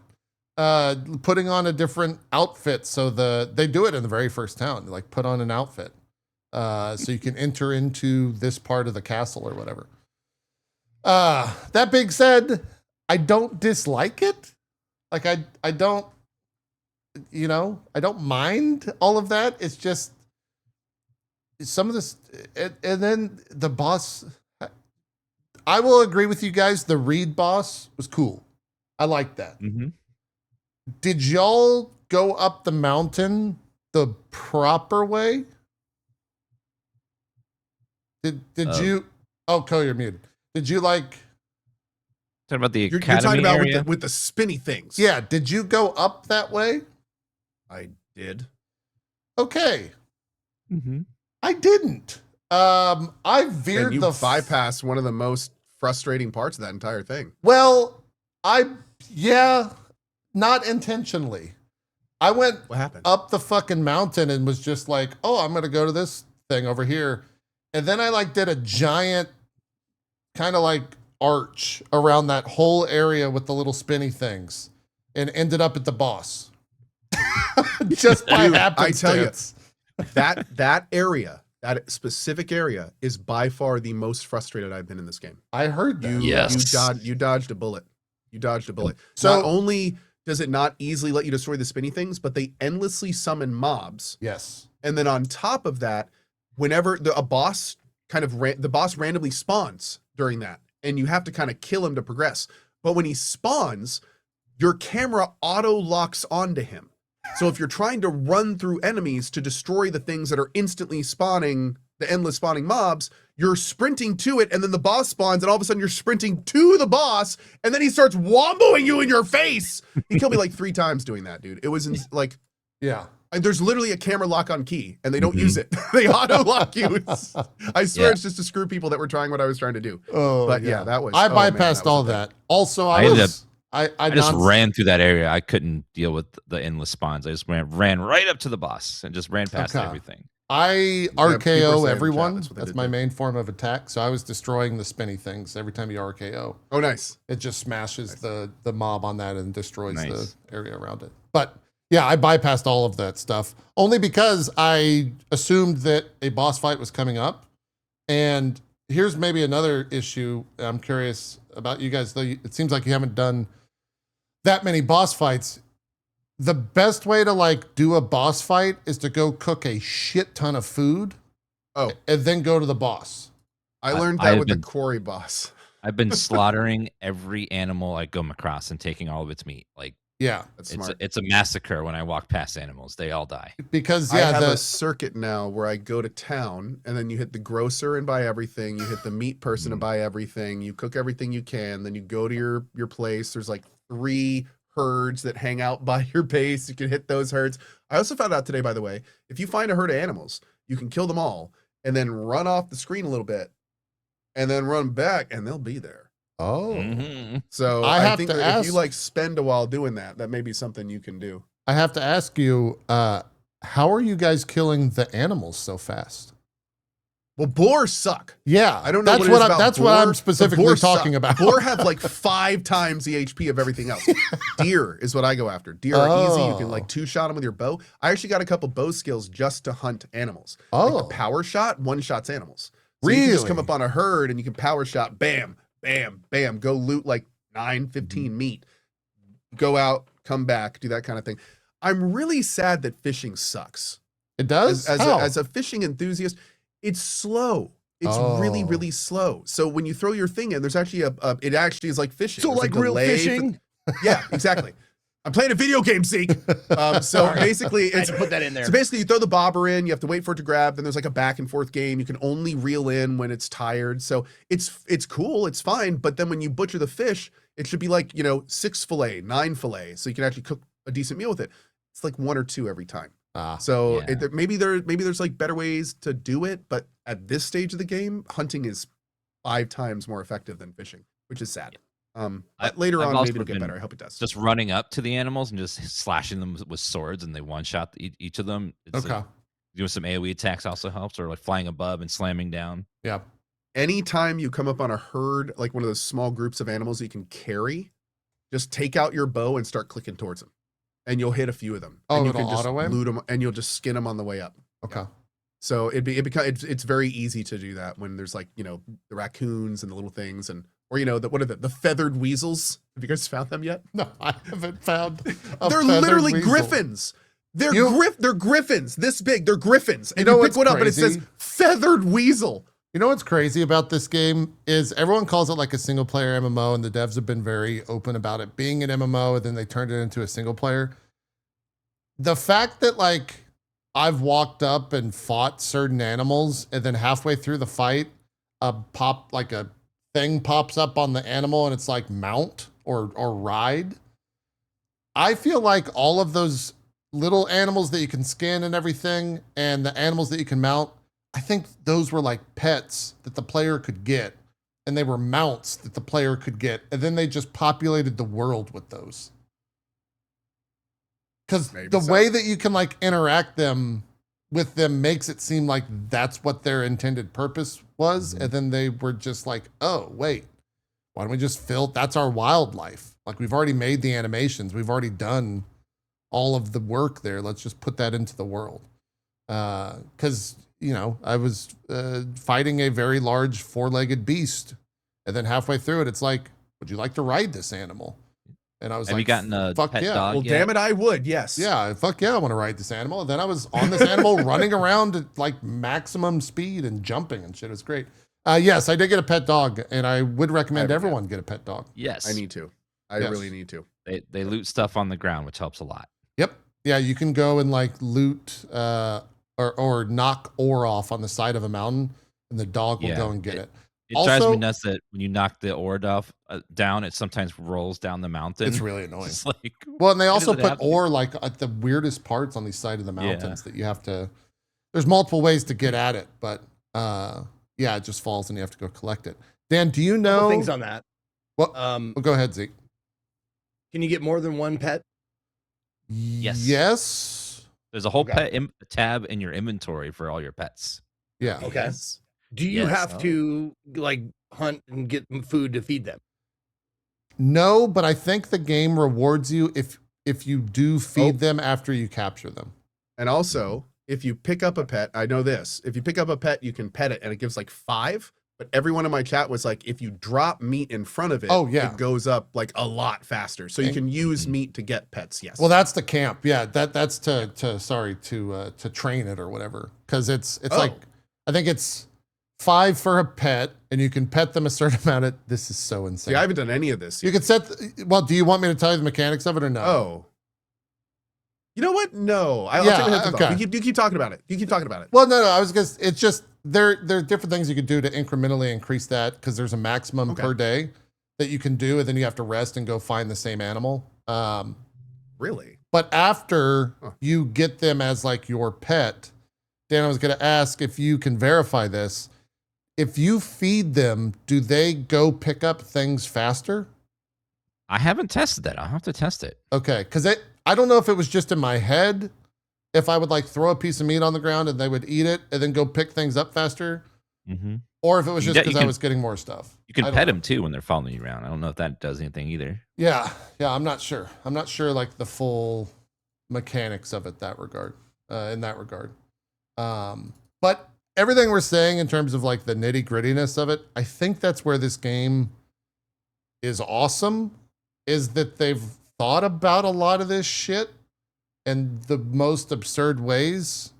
And I love the fact that nothing is tutorialized in this game, but I also despise the fact that nothing is tutorialized in this game. Definitely a double-edged sword sometimes, for sure. There's a lot of shit where chat will be like, oh, you just, go double jump. It's like, I don't have a double jump. It's like, yeah, you got a double jump in the first like 5 minutes of the game. You just didn't know. The game didn't tell you. Well, you do have to train double jump. There is a double jump you can train, but you've got 5 energy to do it. Yeah. Wait, what? You did? Because you just aim at the ground and you do the air dash thing twice. Oh, the punch thing. Yeah. Yes. Yeah. Or jump in the air and you can do it like 3 times. Yeah. Yeah. Okay. Yeah. No, but one of the things that was kind of hilarious with that is you can get a double jump in this game, right? You hit space and you hit space again, and it spends 5 energy and does it. Now, if you are in the air normally, you can hold down space and you get these wings, this crow form thing. I call it the glad bag. It looks like a glad trash bag. The double jump spell thing. Yeah. It only works if there is land under your feet. So you can't jump off a ledge and then jump once and then glide. If you try to do it in the air, it automatically puts your wings on regardless. And I have died so many times. Or like fallen so many times. It's just like, like, why would it be like that? Why would it be like that? Okay. Oh my God. Yeah, I didn't know that. Yeah. Okay. It's wild. I'm gonna wait until like this game has had more time. Not only the game had more time to cook, but like see if they come out with patches or fixes or whatever. They already have come out multiple times, so like we're gonna work on this. Yeah. So I'm gonna wait a little while before I jump in, and I'll probably jump in on my own time, but off stream. But and also to wait for like, you know, so I can Google shit like reliably and be like, how do you double jump? And then, you know, it'll be there. Now, that's obviously true. it's there, but go ahead. I'm just going to warn you. This game is vast as an ocean, shallow as a puddle. Yeah. So be careful waiting too long, because it is the kind of thing where like we are already, I'm sure can speak for all of us, getting in our chats. Hey, has he gotten the 500 silver near the start yet? Hey, has he gotten the ultimate weapon right behind the starting town? Hey, has he gone northeast and gotten the thing behind the church that makes it really easy Off to do? stream, So like off stream. Oh, you're playing it all off stream. Yeah. Oh. Yeah. No, this seems like a fun game for me to just wander around and be, like turn off my brain. You are in for a magical time then. Yeah. That's what I'm awesome. saying. Good call. This door would not open. Well, what the I fuck is walked going on with this inside and I door? couldn't get back out. The door would just not open. How did you I got get trapped out? in there and had to reload. Really? Yes, it let me in, and I tried to go out, and just would not let me out of the room. Okay. All right. Sorry, we've interrupted Can you break the door? Yeah, I tried. You'll see me. I tried breaking. I tried doing all my ability. Nothing. It just would not. That's insane. That's absolutely insane. Zeke, Door please has finish your one-way thought. hinges, bro. No, but I wanted to ask you guys, like, I wanted to ask you each one of you, like, if you can give me like one, or if they're quick, like 2, 3, like starter guide, like give me like your, like, this is something you must know right out the gate. You should know. Fuck. There's lots of great tips to start in Crimson Desert, but a lot of them are like just like remembering the controls and the different systems. Like there's so much at the beginning. I don't know. I don't know. Yeah, what I mean, main it's tip would be. the I wouldn't like normally something like all my normal sandbox pick up tips every don't really piece of meat apply. you see. Like, yeah, make sure to That's a pet good the one. animal. Oh, here's a good one. Here's a good one. Oh, So hold on. things, you have a very limited inventory space, and it grows as you do side quests and extra things. So side questing and taking side quests early, letting your attention just kind of go or wander, and then following up on it to wherever it ends will make your inventory grow a lot quicker, which is very handy. Don't pick up everything.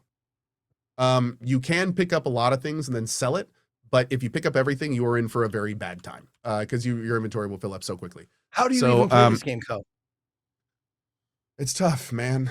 It's tough. Like I have to leave so many things behind, and that hurts. And I can't. It sucks. The only stuff I do is anytime you pick up something for the first time, it's question marks. So I try to make sure I pick up everything that is question marks. But outside of that, man, it's tough. It's tough. One nice thing is the inventory tells you how much something sells for, so you can tell which things to drop if you don't want to. Yeah. Only will pick up. Does every are you guys all playing on keyboard mouse? I am. I actually enjoy the controller much better for combat. I like the UI using the mouse and the keyboard, but for the combat, I really enjoy the controller. I agree. Now, for one specific reason, because fair disclosure, I've only played 3 hours of this, but I cannot tell you in those 3 hours how many times I wanted to pick up something and I just fucking end up jumping. And I fucking hate it. Yeah. Yeah. Is that a problem still, like on keyboard mouse? Yeah, not quite as much. Your button for interact is not jump. Yeah. So that right there is a big thing. You can also hold down the button on PC, and it will just automatically do the little E pickup thing on everything in your area, which is really convenient. So you just hold down E, and then it's a common problem. Can you do that? There's control with controller. Yeah, just hold down X on the controller, and it just hold it down and just like scoops up everything in your area. Just on one item, and then you just move around on only one item. Yeah, so you have to like look at each item. It'll do the little E thing. Then the next item, it does the little E thing. I but see. It's just so it's not like a vacuum. Okay. Yeah, that would be nice. But yeah, there's too many items for that. I feel like the inventory is too small, and you wouldn't use it. I found this. Don't read the far left because some of them are ability names that aren't unlocked. But this is the full control scheme for Crimson Desert. It's on controller. It is. I think if I pick it back up again, I'll do keyboard mouse because that's on just controller, half of it. There's another page of that. Yeah, it's super convoluted, man. Well, it's like parry is R1 plus L3. Think about that for a second. You got to do that. That's how you do it. To parry.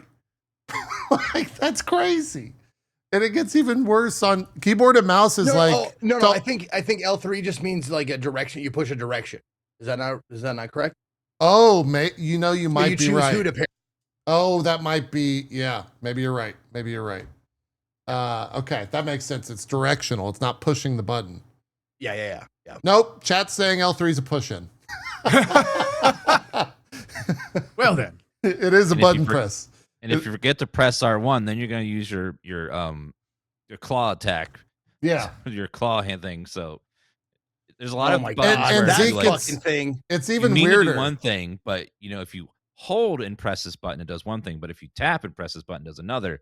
And it's just that it gets a little confusing because there's so many overlapping abilities on the buttons, which gets in the way of. Well, you brought up something else that I found like super not intuitive. Like when you see those like the circles on the ground that you have to like complete the circuit or whatever, and you throw your grapple hand at it. Yep. And I'm just sitting there like a fishing pole. I'm like, move. I feel like I'm stupid. Like, am I not getting how to like? Because you get it like, and it's like moving so it's slowly. It's kind of physics based. What the fuck am I doing wrong? It's like physics based, honestly. Also, Zeke, you want to know the best part about that? I'm 30 hours in. I haven't had to do that a single time after that one instance. Really? Oh God. Okay. And the game, like, at one point, the game's like, go find. This is in the opening 30 minutes. It's like, go get a sweep and clean the chimney. Yeah. I haven't used that since. I don't know. I have to admit, I loved that encounter though. That encounter was awesome. The whole thing, beginning to end, I loved the whole thing. I saw a video today. I actually got that one, the husband and wife thing, right? Yes. Yeah, dude, I love that. Okay. I love that. I loved it so much. I saw a video today of someone that did use the broom to sweep up a random house. There was oranges all over the ground, and they swept them all into a nice pile in the corner. Yep, I heard about that. Like Immersive. Immersion. Yeah, that's right. So the game, I do want to ask, like, Dan, you had a door that wouldn't open. Have you guys what bugs have you guys run into? Because the game's kind of littered with them. I ran into a very massive one where I spent, I want to say it was the better part of 90 minutes doing this like unannounced puzzle. I'm not going to say what it is or how you do it or anything like that. It was just a thing that I happened upon and I was like, damn, this is really fucking cool. Like, this is crazy that this is in this game. I hope everyone is able to see what this is because it's so awesome. And then I finally, in order to do it, because if I didn't look it up, I would have been running around. There was a single article that was talking about it that had 0 comments. It was on some fucking weird ass website about where the end of, or where, basically how to finish this thing, right? How to finish this thing. And so I go and do it after wandering around aimlessly for 90 minutes to do this thing. Go and do it. The game bugs. It doesn't do what it's supposed to do. And I never get the reward. And I just leave. So like, I don't know if there was like a save or anything. Well, I did, and I redid it to see if it would work. To like, basically, it triggers a cutscene when you like do this thing, and the cutscene just never triggered. And so the only thing that me and chat could like surmise is that there was some other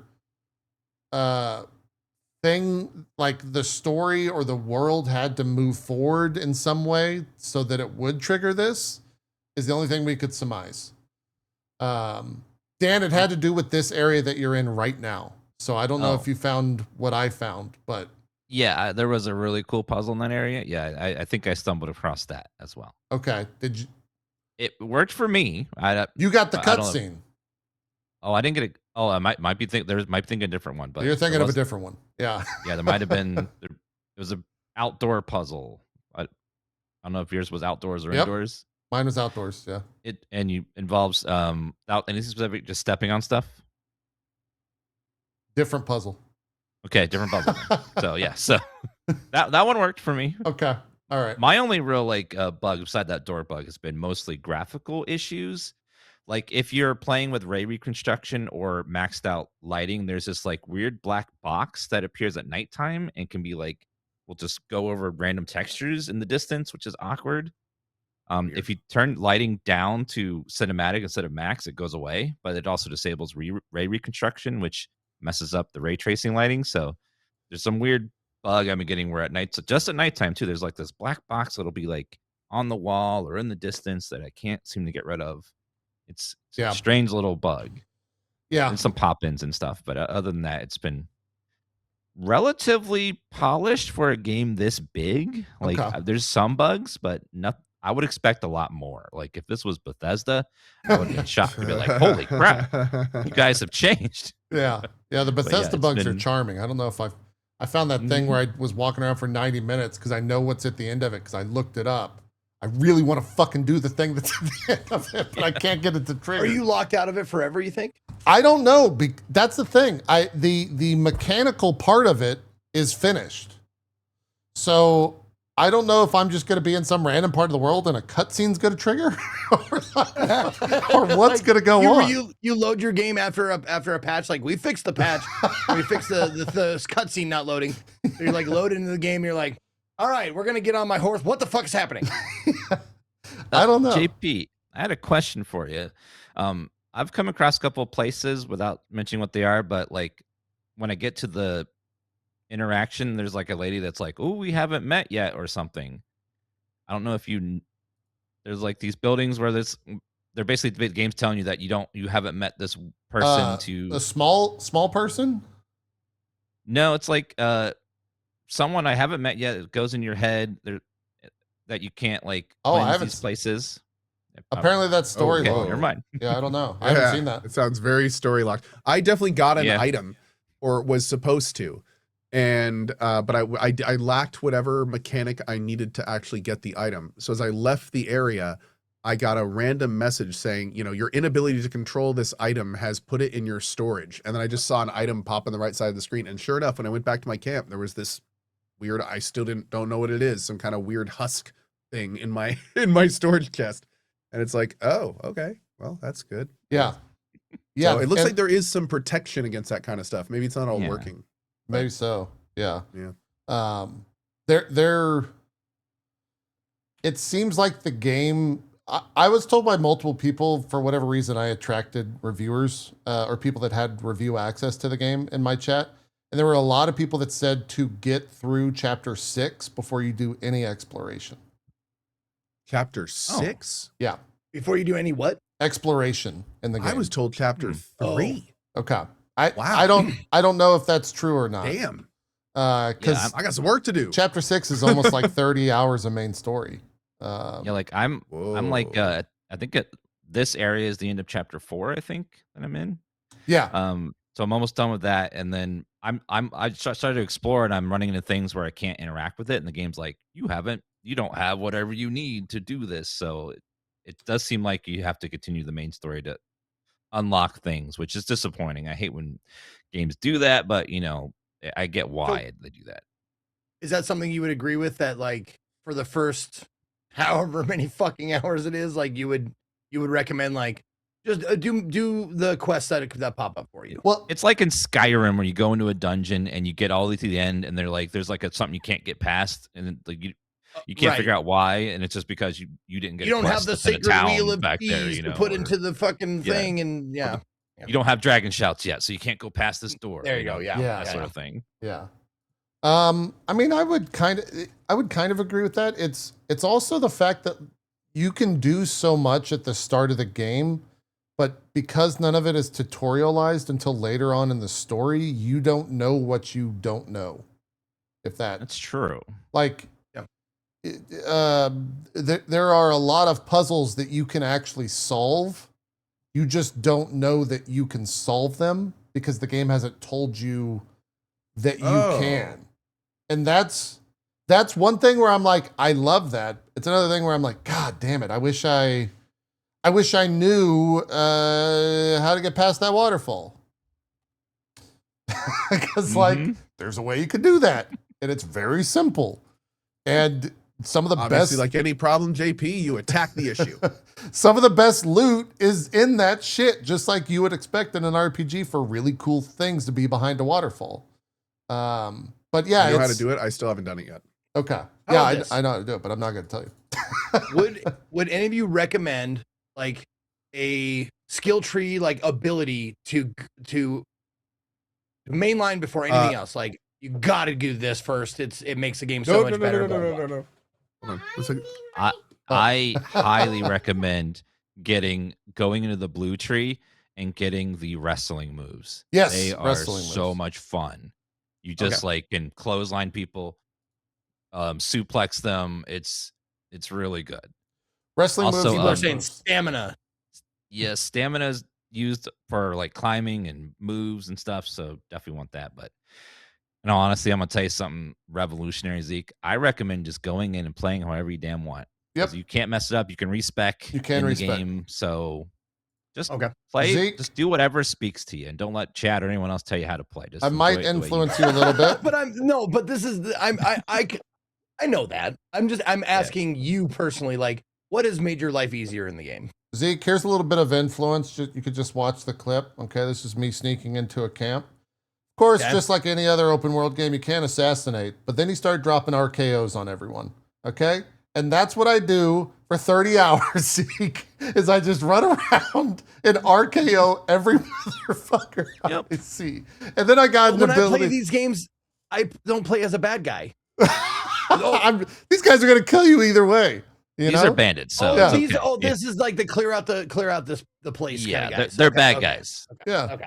You just RKO, and then you get an improvement to the RKO, where after you RKO them, you can RKO them a second time if they still have HP. It's great. Yeah. And then if some of it turns into almost like a fighting game, because like you can. I gotta move. Did you guys get the flying kick yet? No. The flying kick. Cole, you're muted. The flying kick is 10 out of 10. Double jumping, slamming the ground, and then just holding F, and you like fucking just like it's straight up dive kick from the game Dive Kick, and it just knocks them out. It's great. One thing that's been really good for movement is it's in the red tree. I think there's some hand abilities for that. You get like a magical hand, and one of them lets you grab a ledge and then launch yourself up into the air to like get up cliffs, because there's a lot of mountains. That's the one I saw that I was like, that I need that. It's very useful. That's a great one. You can also grab trees and pull them down and fling yourself like a catapult, which is fun with it. Okay. Yep. Yeah, if you grab the top of a tree, and I think you can just do that at the very beginning of the game. It's one of the things they never teach you, which is funny because I never had that tutorialized at all. There I am, just RKOing. There's this follow-up, the lariat. It's just so much fun. You just drop him on his back. Like fucking Zangief over here. That's all I'm doing. Because you can upgrade your gloves, and I think your glove attack damage is what dictates how much damage your melee abilities do. I think. Because they have like an attack stat, and I don't know what that actually changes, apart from the defense on it. But yeah. What else? Do they have Tiger Drop though? Because that move is killer. They have an Azuna drop much later in the game. If you've played like Ninja Gaiden, you can do a full-on Azuna drop. Nice. Which is kind of silly. I hate the stealing in this game. Oh, I hate when there's worst, dude. You get psychically punished for stealing. Like they're like everyone's like. Fallout had that too, the reputation system where you would steal something and be like, "Ooh, your karma went down." Ooh, people didn't like that. It's just like it's stupid. So the way it works is when you steal something, your contribution level, which is kind of like almost like your reputation in the game, will go down instantly, even if no one sees you do it. like everyone just knows that you're stealing somehow, and then you keep losing the equivalent of reputation. And that's an actual currency they can get actual great items with. Yes. So it's like by stealing loot, you are literally losing loot in another part of the game. Yep. Which makes you not want to steal any loot. And it's you know what? I'm not sad because you guys are bad guys. It's not inconsequential either, because like you steal and it takes off like minus like 2% or whatever on the bar. Like I've lost a full level from just entering into a room trying to steal everything. And then there's like this weird system where you have to be wearing a bandit mask to steal. You have to. So and it's a physical item in the game. Yeah. So like at one point I got arrested because I'm robbing a church like you do. You got arrested? I happen to stumble into the priest and he arrested me. And when they arrest you, they take your bandit mask. Arrested you? Yes, he did. I should have, but it was a cutscene. But so basically I didn't even realize at the time I lost my bandit mask. So then I ride to like the other end of the map to start doing questing. And I find myself in this like opulent estate full of loot. I've killed everyone in it, but all the good loot is stealing, and I don't have a goddamn mask on, so I can pick it up, bro. No, I think one that might be even more annoying. Grab it. Dude, one that might be more annoying, Co, is when you're out in the wild, like just wild, and you happen upon a bunch of bandits in a camp, and you kill them, and then like the camp converts to be a good guy place. Everything that's in that camp becomes a thing you can't take unless you steal it at that point. Yep. So it's better to like loot while someone's still alive. Leave one guy alive. Yes. Like cut his arms and legs off and throw him in the corner. Yeah. Put him on life support. Yes. And then just loot everything and then put him out of his misery. Yeah, it's so frustrating. I really didn't like that stuff. Says that's min-maxing. It's not min-maxing. These are basic mechanics. Like stealing is a basic thing. Like it's not. Yeah. Oh, it's not min-maxing. It's just like it. Yeah. I hate the game that makes you want to not partake in the mechanics. Because they do things that make no sense. Random thing. Makes no sense. Did you guys see this or find this in the game? This thing on my back? No. What is that? Yeah. Oh, don't tell me what that is. But I know I haven't seen that. Don't know what it is still. It was on my back forever.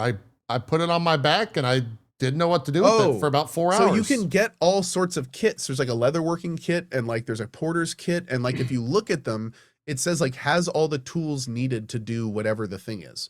So I don't know if it's one of those, but I've always wondered if you could equip them. It's like a quest item that I picked up somewhere. I have no idea then. And the reason I had to the way I got rid of it was me Googling, what the fuck is this thing on my back? Why? How do I get rid of it? And it was like, you need to go do this. So I went and did that. Didn't get any reward except for it being off my back. So I don't know if I your like wish was delivered. Yeah, I don't know if I like happened upon that or what. But after about 3 hours, I was tired of everyone joining the stream being like, the fuck is that on his back? Why does he have the holy hand grenade of Antioch on his back? What's going on? Yeah, there's a lot of that. Which looks more like the holy tactical nuke of Antioch. It does, yeah. It's quite large. What else is there? The recipe stuff is annoying. I wish when he learned a recipe, it got rid of the document. Yeah, and he didn't have to go sell it. Like you buy it from the vendor for a silver, 50 copper. Read it, and then sell it back to him for 90 copper. Like what? If I was in charge of this game, I would like make, once you read something, I would turn it into like recipes into a generic paper that's stacked, and then you could like sell the stack of papers later or something. Yeah. Yeah, but they don't stack. You get like dozens of papers in your inventory. Like bounties do that too, where like you finish a bounty, or maybe this other than in your inventory. How about a recipe book? Yeah, make it a recipe book. Totally. Yeah, that would be nice. Yeah, because even the UI for. I'm sorry, Zeke. Do you think this is a gate? Oh, even the like the UI for cooking, I would go as far as to say is generally bad. To cook like I shouldn't have skipped away from that moment where I would just love cooking, if they did a second pass at the UI. Like yes. just go through and all the pain points and just make it smoother and neater. The inventory, the equipment system, like all of it could just need some love and some tweaking and stuff. Yeah, it really does. It really does. It seems like a lot of it was and I've talked about this a lot on stream. It seems like a lot of it was made by people that don't play these types of games. It like there's not a lot of intuitiveness to the control scheme. There's a lot of controls and you need a lot of buttons for it, but like a lot of them just don't make sense. When you have like multiple different buttons that all do the same thing, interact with an object in the game world, and some of them you have to hold control first, and some of them you have to like that.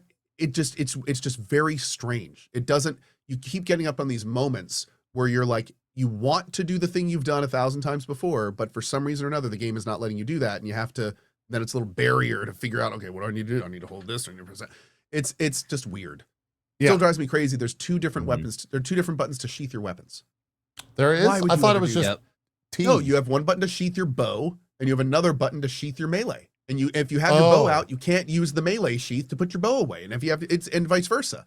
It's just like, why would you do that? Yeah, it's one equipped thing that you're unequipping in both cases. Why would you have two? Like, it's also infuriating because since I use like a pugilist style of combat, it's not really called that, but I use my hands a lot in combat, not a weapon. There's a mechanic in the game where you pull out a lamp and it'll like show you things. If you're fighting with your hands, you can't pull the lamp up by pressing control because it puts your hands in like a guard because that's your weapon. So the way to do it is to go from your hands to drawing your weapon to putting your weapon away and then putting your the light out, which I'm holding right here. Have you tried just doing the weapon sheath command with your fists out? I've tried. Yes, I wanted him to go like this or something. Yeah, I was wondering, like, is he gonna pull like, you know, like the like a cock? I wanted him to cock his hands. If he did that, it would have been like, this is the best game I've ever played. Oh my god! But that he doesn't. Can't be right. Man. Yeah, it's really absurd. Right. Yeah. There's a lot of things where I'm just like, I don't know why this game does it this way.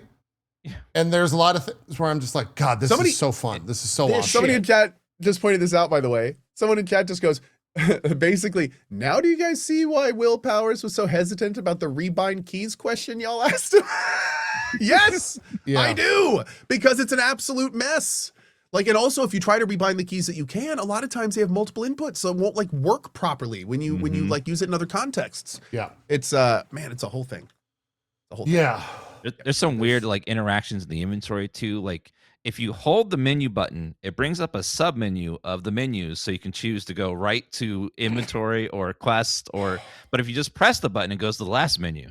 And then also in your inventory, if you click on an item, you use it instantly. But if you hold the interact button, then you bring up an option to use all the stack or split, and it's just like lots of little things like that. And Dan, how do you scroll the inventory up and down? WASD. Right stick on the controller. Right stick on the controller, or on the PC, the mouse wheel. The mouse wheel, right? Yeah.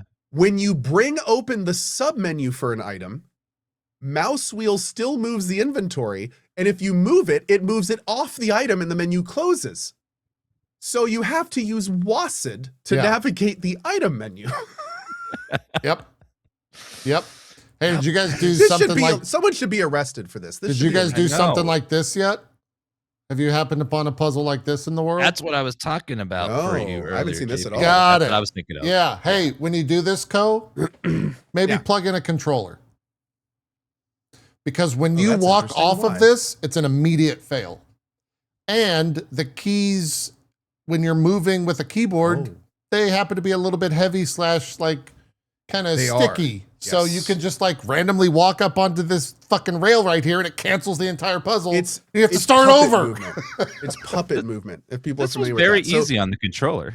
Yeah, when you move in this game, and when you move in this game on PC at least, it doesn't feel like you're moving your actual character. It feels like you're a puppeteer giving commands.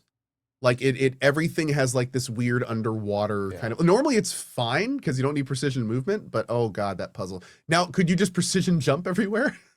Is that feasible? Yeah, probably. No. But you're walking that entire thing like 4 times. It's a long, annoying fucking puzzle. Oh, yeah, there were so you have to move over all those squares. It looked like there was like probably 100-ish squares, if not more. Yeah, that would get tedious. Yep. Interesting. Okay. I don't know if I can. Trying to like just find a place in the VOD to put it, but yeah, the good news is, okay, now that we've had our little we're terrible gamer cry can't skip cutscenes, by the way. Sorry, there's one more. Oh yeah, no, there's no skipping cutscenes. There's just the suck skipping cutscene feature. It's like skipping cutscenes if you want to have a loading screen, I guess. Yeah. Like it's so weird. The fast forward isn't even that fast. I just found that out today when I died on that boss and I was like trying to get back and I was like, what's going on? Why is it skipping? And they're like, it's going faster. Can't you see? And I was like, is it? Like, oh, I can't fucking believe this is still an issue. Yeah. Every single game, make your cutscene skippable. How many times am I going to say it? Make it skippable. I don't care if you want to force me to say it. Make it skippable anyway. Yeah. And if you're like, well, we want a fast forward option. Cool. Have that too. Have a fast forward option and a skip option. Like that's great. It doesn't need to be an either or, like, which is again. But anyway, now like I was saying before, now that we've been complaining about this the entire time, everything we just mentioned is totally fixable. This is like all patched. It's very patchable. The thing about this game is that the core sandbox exploration adventure stuff is actually fantastic. There are parts of it that I would argue are like almost best in class in terms of just like the feelings of exploring and coming over a vista and seeing a thing you completely didn't expect. I love when you come over a vista, man. It's one of my favorites. Oh man, there have been so many like holy shit moments that I've had in this game, and I can tell I've barely scratched the surface. I mean, there's a YouTuber named Fightin' Cowboy. He's on like hour 150, and he's saying that like although it's slightly less now, it is still giving him those moments at 150 hours. He is still getting like, oh shit, that's cool moments. Yeah. That's wild. Yeah. That is a wild amount of content. That's why I'm excited for it. Yeah, me too. I'm the same boat. It's like I'm one of the biggest reasons I'm so into this game right now is because I know that there's a potential for so much more in here. And I know it all exists. I haven't even seen 10% of what I saw in that damn trailer. Yes. Oh my God. Yeah. I don't even understand how some of that could be in the game I'm playing right now. Yeah, I don't know. So you guys haven't even talked about dragons because you probably haven't even seen them yet, right? There's dragons in the game. Dude, if I did not hear from Will about it, I would even not know that dragons exist in this game. So like, but to be clear, that's apparently like an end game thing. That's like the Pokemon that can go everywhere at the end of Pokopia. Like apparently the dragons, like the you've won, congrats, here's God mode kind of thing, which is fine. I think that's fine. Yeah. But yeah, dude, it's crazy how just big this game has been. It's so unfortunate. It's obfuscated with all these control problems and like this game could have been so awesome if all this stuff was fixed. But yeah, it's a lot of fun at the end of the day. It really is a lot of fun. Yeah. Things, I mean, even in chapter 5, there's like towards the end of chapter 6, even they're still introducing massive mechanics that have nothing to do with like traversing the world. Yep. Or it's like things that, and I've heard that continues on throughout the entirety of the game. And it's stuff you can also just like not do. It just exists, which is cool. The exploration is on par at times with Red Dead Redemption 2, where you're just like those moments where you're just walking around. You're not doing a quest. You're just walking around to see what's around because it looks cool. And you just turn around a corner and you see something amazing. And sometimes it just blows you away. Like there's like caves hidden in places you wouldn't think. There's like, you'll see like a little crack. Don't look like there's anything there, but you go in there and then, oh, there's a cave like tucked around the corner and stuff. Things where like you just feel so rewarded for paying attention to all the details in the environment and just walking around. Maybe instead of going through the road here, you decide to climb up the cliff over there, and then there's something up there you couldn't see from the road, and it's just surprising. Or you run into a character or a creature. Yeah, it's the story like hasn't really been grabbing my attention at all, but I don't really care because it's just sort of in the background. Like it's just there in the background. Yeah. Like the cutscenes are fine. I'll listen to them. The characters are okay, but just like it just gives me an excuse to go explore some more when I go towards a quest objective. And that's where the game really shines, where you're just going from place to place with no objective, just other than to see what's there. Just to there's like you see like a rock there, or looks like a ruin. You go check it out, and then you find something cool inside, or something that kills you. It's like everything's like it's like you are your adventure of exploring is the story for me. Like that's what it feels like. It's like that's the main story. Sandbox goodness, man. Yep. Yeah, and I'm making the story as I'm walking along. I think that the other thing too is like yellow paint doesn't exist in this game, and it's the first time where I've really enjoyed that. But also there's things where, because it looks so normal to the rest of the world, I never would have gone in that direction. Mm-hmm. But in that direction, kind of what you were just saying, out and kind of, I'll make something up. This isn't in the game because I don't want to spoil what's in the game. But just out in a giant flat plain, in the middle of the plain, there's a hole, and underneath that is a massive cave network. Shit like that exists in this game. And you just don't expect to see or find any of that until you happen upon it. And it's so awesome when you happen upon it, because it does reward you for the most part. Every once in a while, you're kind of like, that's it. Well, I keep running into places early where I go in and I'm like, shit, I don't have what I need here. Or like, oh, this is a puzzle that's not here, or stuff like that. But I think the get to chapter 6 first. I think I'm gonna main that. Let me ask you this, Code. Did you said you killed everyone at a mine and you fought Mr. Bioshock? Yes. Okay. And then you pulled the stone out and went in? So you did go in. Mm-hmm. Okay. All right. Yep. And I spent like 90 minutes in there. First of all, I saw your clip. Yeah, no, that's where I have a clip that's going around because it scared the shit out of me. Did you finish what was in there? I couldn't. Okay.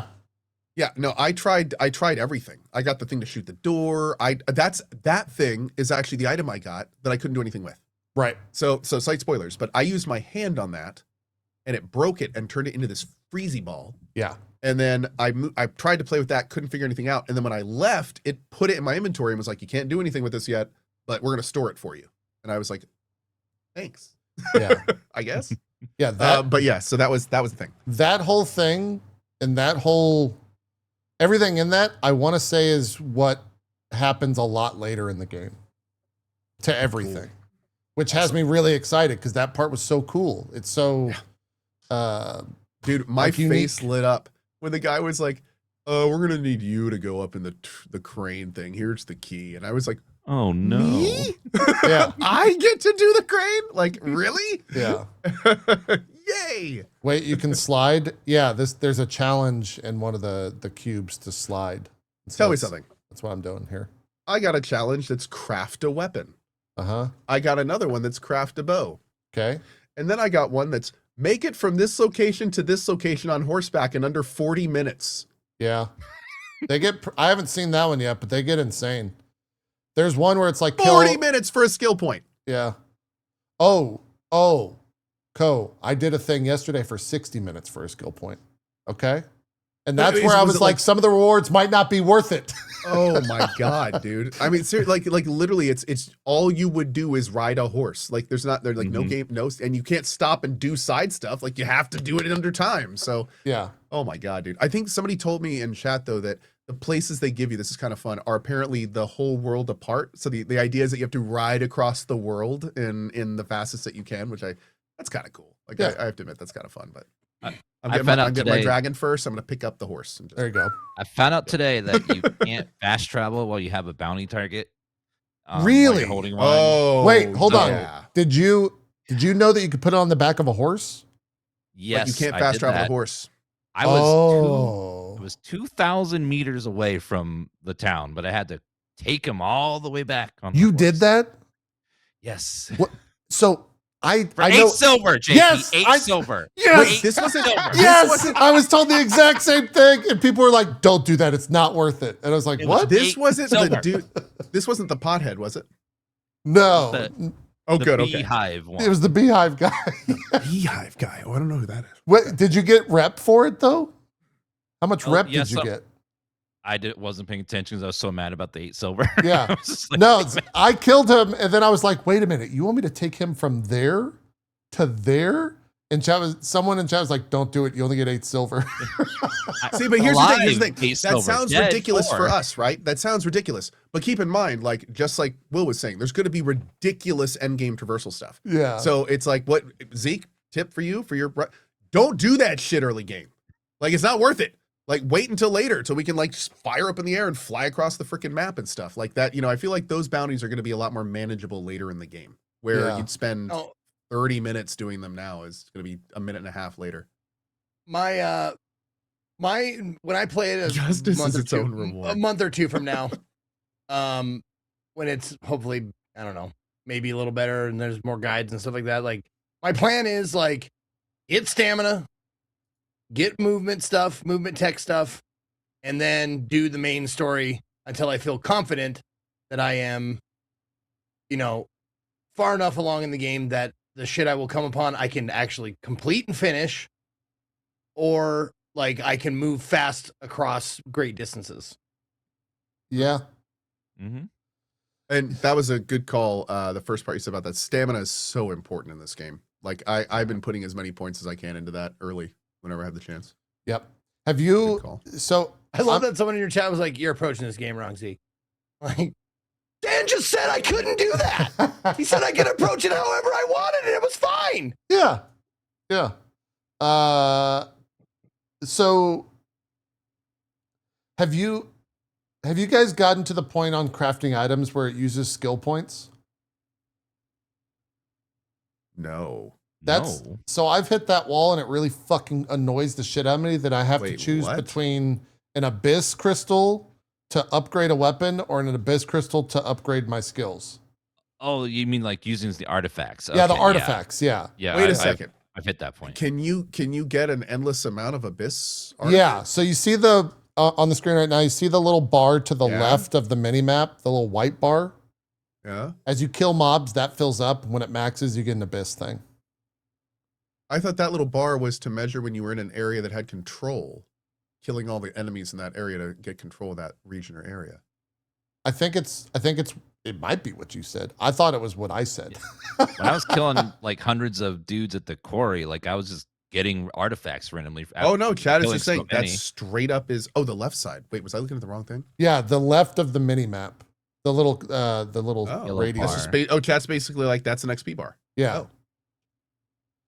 Yeah. Oh. And I didn't know that until about 20 hours. Control has a % in the top left. Oh, okay. Well, that makes more sense.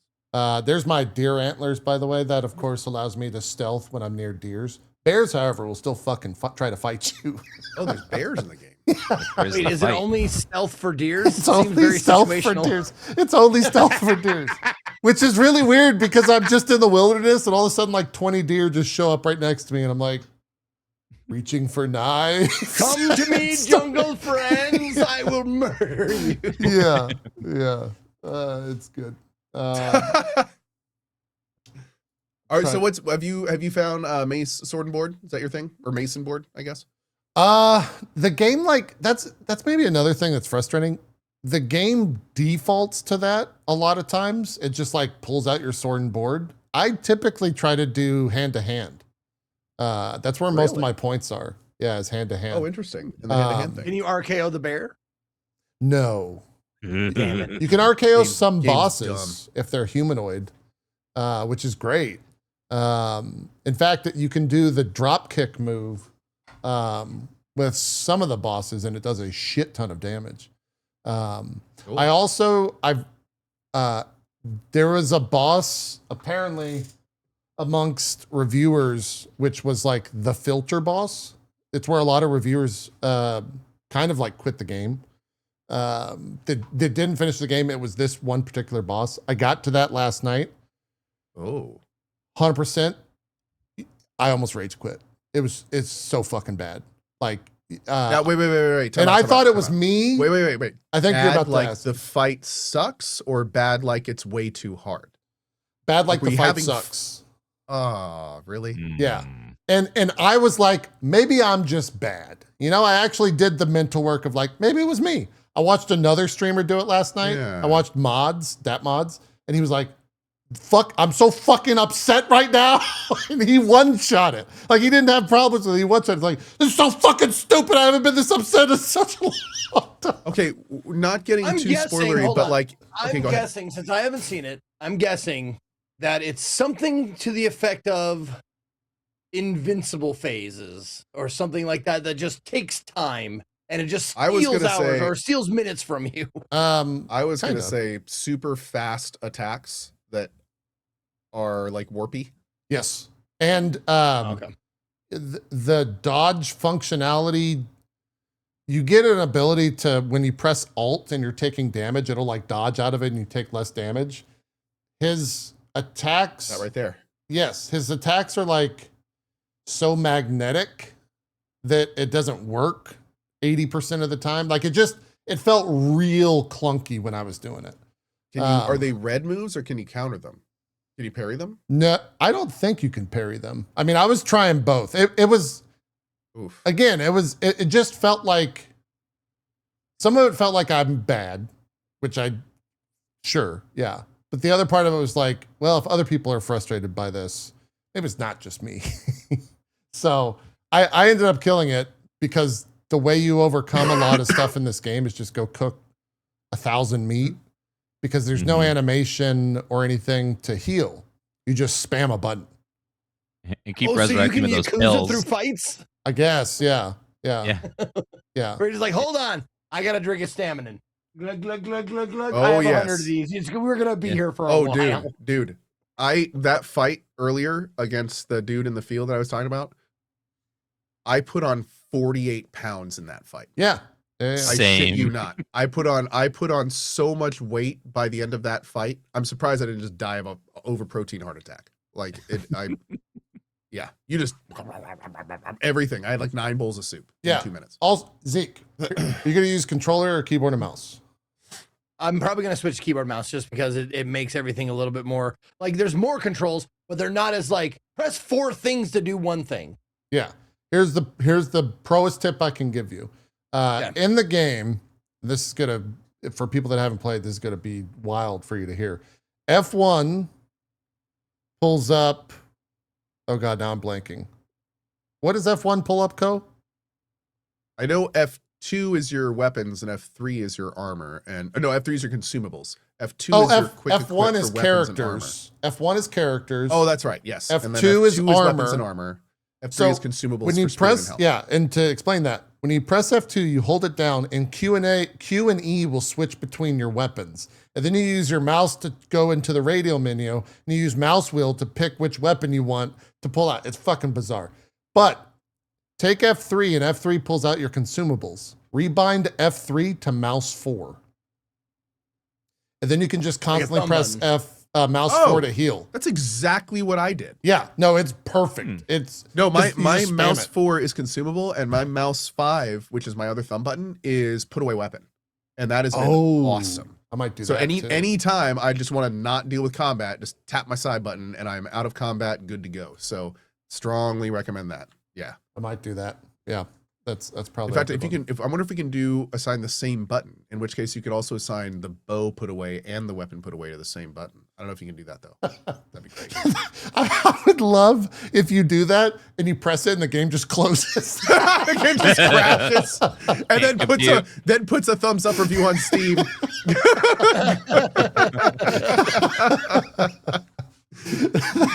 I think so funny. For those of you talking about like keyboard versus controller, the main reason is something that I experienced. The reason why I would switch is because of the aim, and it's not the aiming the bow or anything. It's aiming at shit on the ground to pick up, because that is so fucking frustrating on controller. You can hold down E. You can not only aim at stuff in this game. Anytime you're out of combat, you can go into first person, and you can just straight look around rooms and around the houses and stuff like that. Oh yeah, it's actually pretty cool. I don't think there's FOV options, which is a bit sad about it, but yeah, it's actually really cool. I go into first person all the time. Yeah. No, it's this exact spot. This exact spot where I was just like, I just want to pick this. I just want to pick up all the coins. Oh, you can see me.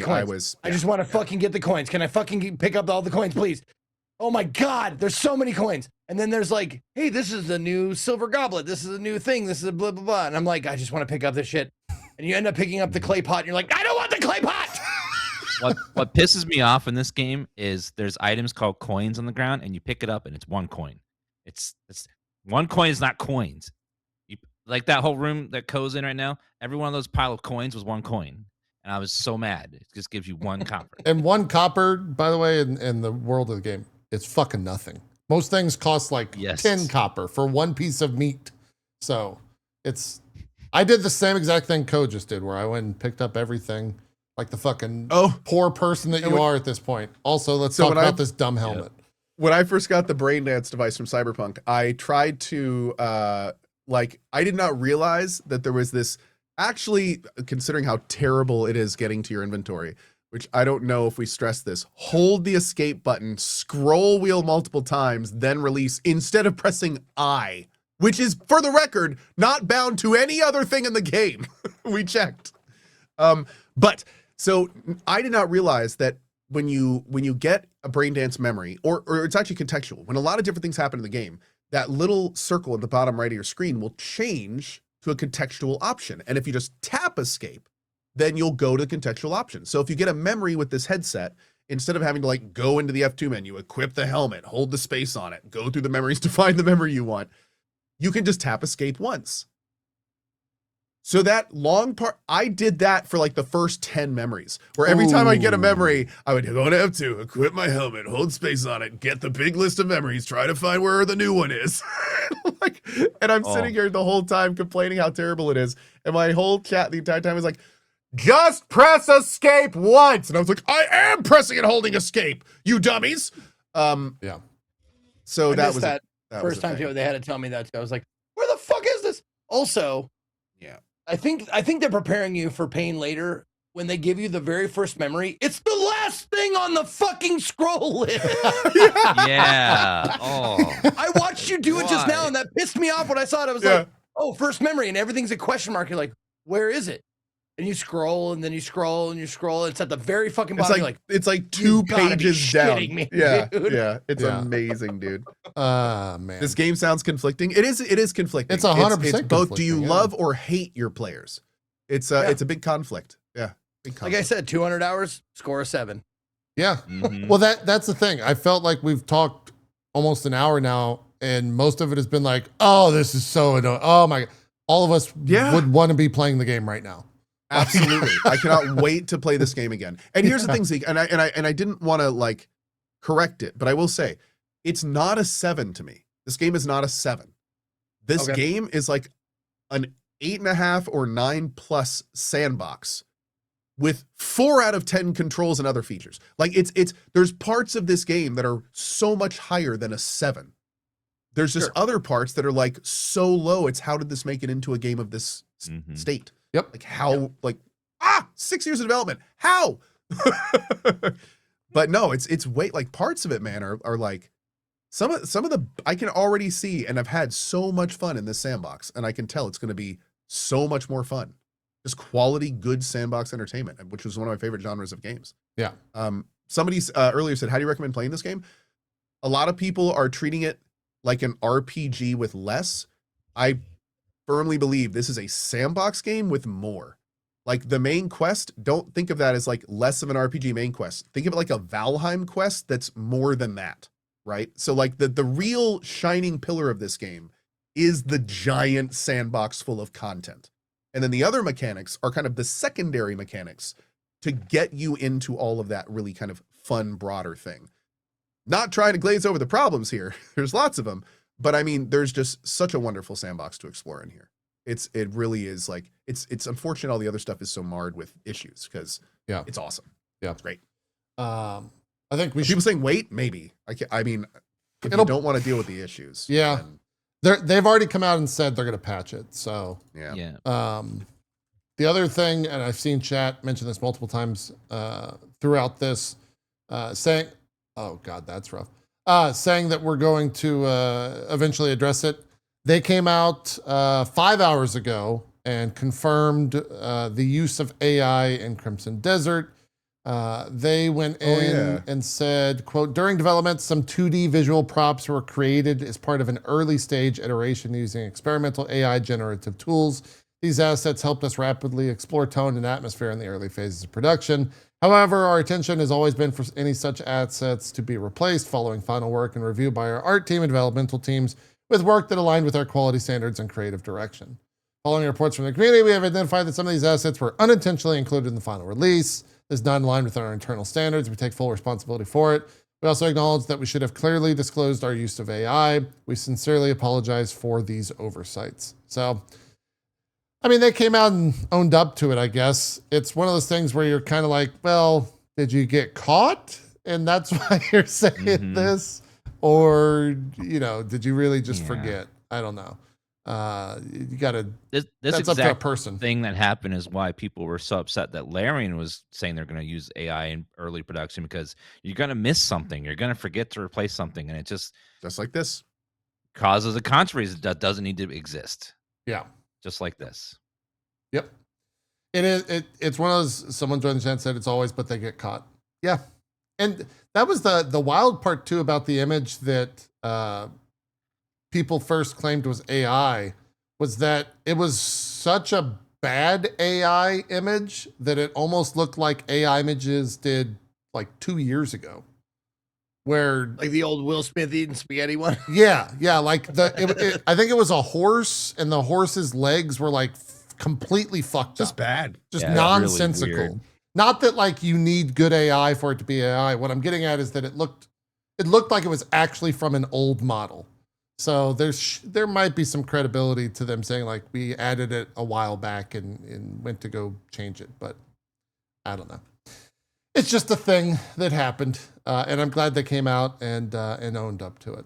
That's probably the best statement you could say there, because you could also just be like, "That's not AI. We tried to give we want our artists to be very creative in our world." Bill's just not right in the head. He just made something that we didn't. He's special. Yeah. It's a little wild, but. Yeah, anything else on Crimson Desert we want to bring up? I think I want to say we're actually all pretty early in it, which is wild to say. But I will most likely be putting at least another 30 hours in it to see where I'm at. I've barely left that little circle around the first town. Same. Oh yeah. Yeah. Which that's insane. Considering how much like stuff there is to do. It is. Co, you mentioned what Jason Schreier said. He called it, was it content? What was his tweet specifically? Because I thought it was a pretty funny tweet that I kind of agreed with. It says feels like a game designed for people who just want to consume content on Blue Sky. Yep. That's what like every like survival crafting game I've ever played felt like, and that's fine. like Valheim, V Rising, like all the games that I put hundreds of hours in, I'm just consuming content, but it's fine by me, baby. Yeah. I mean, isn't that in a lot of ways, isn't that just what a hobby is? I cherry picked it because he does give some context. He says, I've only played a few hours of the much hyped Crimson Desert, so weigh my opinion accordingly, but those few hours were so boring and soulless that I absolutely did not want to play anymore. Feels like a game designed for people who just want to consume content. So, yep, I get what he's saying, but I kind of agree with what you just said, Co. That's kind of like all content. That comment plus the initial comment about like the 2 hours, like I played it for 2 hours, like all that. I don't know, man. I don't know. Hey, if you bounce off a game, you bounce off a game. That's an opinion. Like, yeah, do that comment, do that post. It makes me think like picture you sitting next to Jason Schreier like at a cabin on a lake. He's like, "What? You just fucking look at the lake? Is that all you do? You just sit here and look at it?" I'm supposed to consume this content? Like, I'm supposed to consume this visual content? Yeah. What else do I do to it? Yeah. Yeah. You're just gonna sit in that chair and consume that book? You're just gonna read the words? Is that all you're gonna do? Like, didn't you do that yesterday? You're just gonna words on a page. Shit? This book was designed for people who just like to consume content. Just like to read. This book is just designed for people who like to read. It's people that like reading. That's great. Ain't no one got time for that shit. I'm just reading through chat, seeing if there's anything else we want to discuss. That's a poor comparison. Do you think so? He said this is a game for people that like content. I mean, the content is the game. That's the game. The game is the content, right? Wouldn't you say? So like the words in a book is that content. So I think the thing that people are getting hung up on is like it's the impliedness of calling us dullards. Like for people who like to consume content like this boring piece of crap over here. like those people. Yeah. Those content consumers. They don't appreciate it. They're just consuming. I mean, I'll take this comment from chat. A dictionary and a good book are different things, but both are content. God damn, that's a good point. I don't know if it relates to what we're talking about, but that's yeah. I think it does. I think it does. I think it but you would absolutely consume both of them.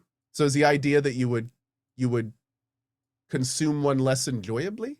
Yeah. And you would just you would enjoy one and just consume the other? Yeah. But wouldn't that be completely subjective? Because some people this whole love reading thing's subjective. thesaurus and encyclopedias and dictionaries. So I think this whole thing's subjective, is it not? Isn't the whole point of him saying what he's saying subjective to begin with? Yes. It sounds objective though, but okay. It sounds like the game wasn't for him, and let it happen. Sometimes you play a game that lots of people like, and you just don't like it yourself. It happens. Yeah. True. Anyways, chat wanted me to also bring up the blocking of Intel Arc GPUs for the 20 people that have an Intel Arc GPU in the chat. You can't play this game. If you are using an Intel Arc GPU, you cannot play Crimson Desert. I'm going to be honest and maybe out myself here. I had never heard of the Intel Arc before this came out. Like this little statement, like you can't play it on Intel Arc. I'm like, Intel what now? And the screenshot of the like, what was it? The official FAQ where it's like, what do I do if I have an Intel Arc processor? And their official response was like, you refund our game because we're not going to ever run on that. So you can go to your Steam settings and you do you. Thanks for buying. It's like, I can't play this on my Nokia. Is there like something you could do about that? You're planning on patching it so I can play it on my Nokia? So I'm looking to see how much if you go to Steam has a hardware survey that they issue every year. I think this is 2%. Oh yeah, as Chat's pointing out, by the way, Arc are the Intel Arc is actually Intel's GPUs. It's not their processors. Right. So it's that they won't run on their Nvidia AMD replacements basically. I think it's am I reading this right? I think it's 0.016% of Steam users have an Intel Arc GPU. Where is that mostly a laptop GPU? I think so. They have like proper like bricks that you put in to a PC, but I think it also is. Oh no, Chat's saying no, they aren't laptops. Wow, they're desktop as well. Yeah. I've never seen a desktop Arc. That's wild. Yeah, full size GPUs, proper GPUs. What else? Anything else on Crimson Desert? Huh. Well, good for them. Wait. So I'm looking at this one. This is what I was talking about. This is so silly. Yeah, it's physics based. I hate it. I think it's stupid. There's a lot of things where the act, like that puzzle that Dan and I were talking about with the stepping, if they just zoomed you out and made it so you could just like click around or like so much, it turns a 10-minute puzzle into a 30-second thing. But they opted to make it the 10-minute thing, which I kind of applaud them for, but also like, fuck you. That's how I feel about the game in general. I applaud them in some cases, in other terms, like, what the fuck are you guys doing? Ko said the same exact thing earlier. Just much more well worded. So I don't know if I go that far, but right on. That's how I feel about Crimson Desert, ultimately. I hope I feel the same 30 hours from now. I'm looking forward to see how I'm going to feel about this game after a while. Yeah. I don't know if my enjoyment and new things will override my slight constant erosion of the other stuff. Yeah. Well, and yeah, we'll see. Did you guys hear that, like the main town that you first visit, how it has that fast travel point? Apparently in all the review builds, that didn't exist. There was no fast travel to the town. You had to walk there every time. Someone said that would have shaved off 3 hours of their gameplay time. Yeah. Traveling constantly back to the town. Yeah. There was like 2 or 3 like things that they implemented because of the reviewers being in that Discord and complaining about it. So if they're able to change stuff that quickly, which I think reviewers had 2 weeks of early access to this, then I kind of want to see what they add, a week after the masses have had it. Because they're MMO devs, right? So I think they should be pretty quick at patching this stuff. Mm-hmm. I've never seen your desktop wallpapers. Oh, wow. Dude, I've got like 20 good. of them, dude. I've got 20 of them. Oh my there's God. there's so this like motorcycle bro, like looking at you like you don't know one of these dudes. If you look in the background, you've never lived. everyone in the background is my mods. There's an artist in my community, and he makes me like one of those artworks for all the different games I play. Generally, it's amazing. Oh, that's cool. Exceptional. Nice. And he's been doing it for years, way before AI. Nice. so I know it's real. Yay. People make BRB screens for me for games and stuff, and I love them because they're all just a range of quality, from like cut, paste, put my face on something badly, or like use like your immense Photoshop skills to like, actually put me like I look like a character in the game. It's fucking awesome. Good stuff. That's great. I think that's I love your BRB screens. On Crimson Desert. I think we'll reconvene next week. I don't have a guest lined up. Dan, you want to just come back? I know you said you were open. I'll extend the invitation. Wait, do we have to talk about Crimson Desert for another 2 hours? Like, I don't know if it'll be 2 hours. I'm not gonna play it. Yeah, it'll be more brief. Okay, good. For sure. I'll make sure it's brief. Who knows what's going to happen between now and then? This game's had some. Dude, what is our kind of release schedule? This is kind of deserting this week. Yeah, I'll pull it up real quick. I think that's kind of it for Vampire Crawlers comes out. Oh, that's April. It's coming out in EA, I'm assuming, right? I don't know actually. I don't know. They announced they specified. Yeah, that was this past week. I don't know if it's 1.0 according to chat. Yeah. Really? So I'll be playing a shit ton of that in April. Cool, man. Death Stranding 2 came out this past week on PC. Apparently that's a great PC port. I think I'm out of town next week. Oh, okay. Oh, you did mention you have a trip at the end of the month. Yeah. I'm going to Disneyland. Yeah. Yeah, that's kind of it for March. Sunday. Okay. No, I won't be here. Sounds good. That's kind of it for March. There's not too much going on. Hey, did you guys see anything about we got a date next week, Co? Don't we? Little Slay the Spire date. Oh, we do. Yes, at some point. Yes, we're gonna play Slay the Spire at some point. Oh, absolutely. Okay. All right. Did you guys see the marathon thing? The like. Oh, I heard about their game mode and yeah. All of so that the content that they wanted reviewers to hold reviews for finally came out on Friday, and the raid, I don't want to call it a raid, it's more of a map, but the content itself is doing so well within people playing the game and within that community that they're actually speaking highly enough of the game that it's attracting players back to it. I have been seeing nothing but good things about Marathon, which I was super surprised about. Yeah. Like it's weird to see a game that pushed so many people away because of what it was do the opposite now, 2 or 3 weeks after. I guess it makes sense why they were telling reviewers to like hold the reviews, whether you like that or not. The content was really good. Ultimately what it was that came out was a map that is for people that are like of a certain level. I think you have to be level 25 to enter into it.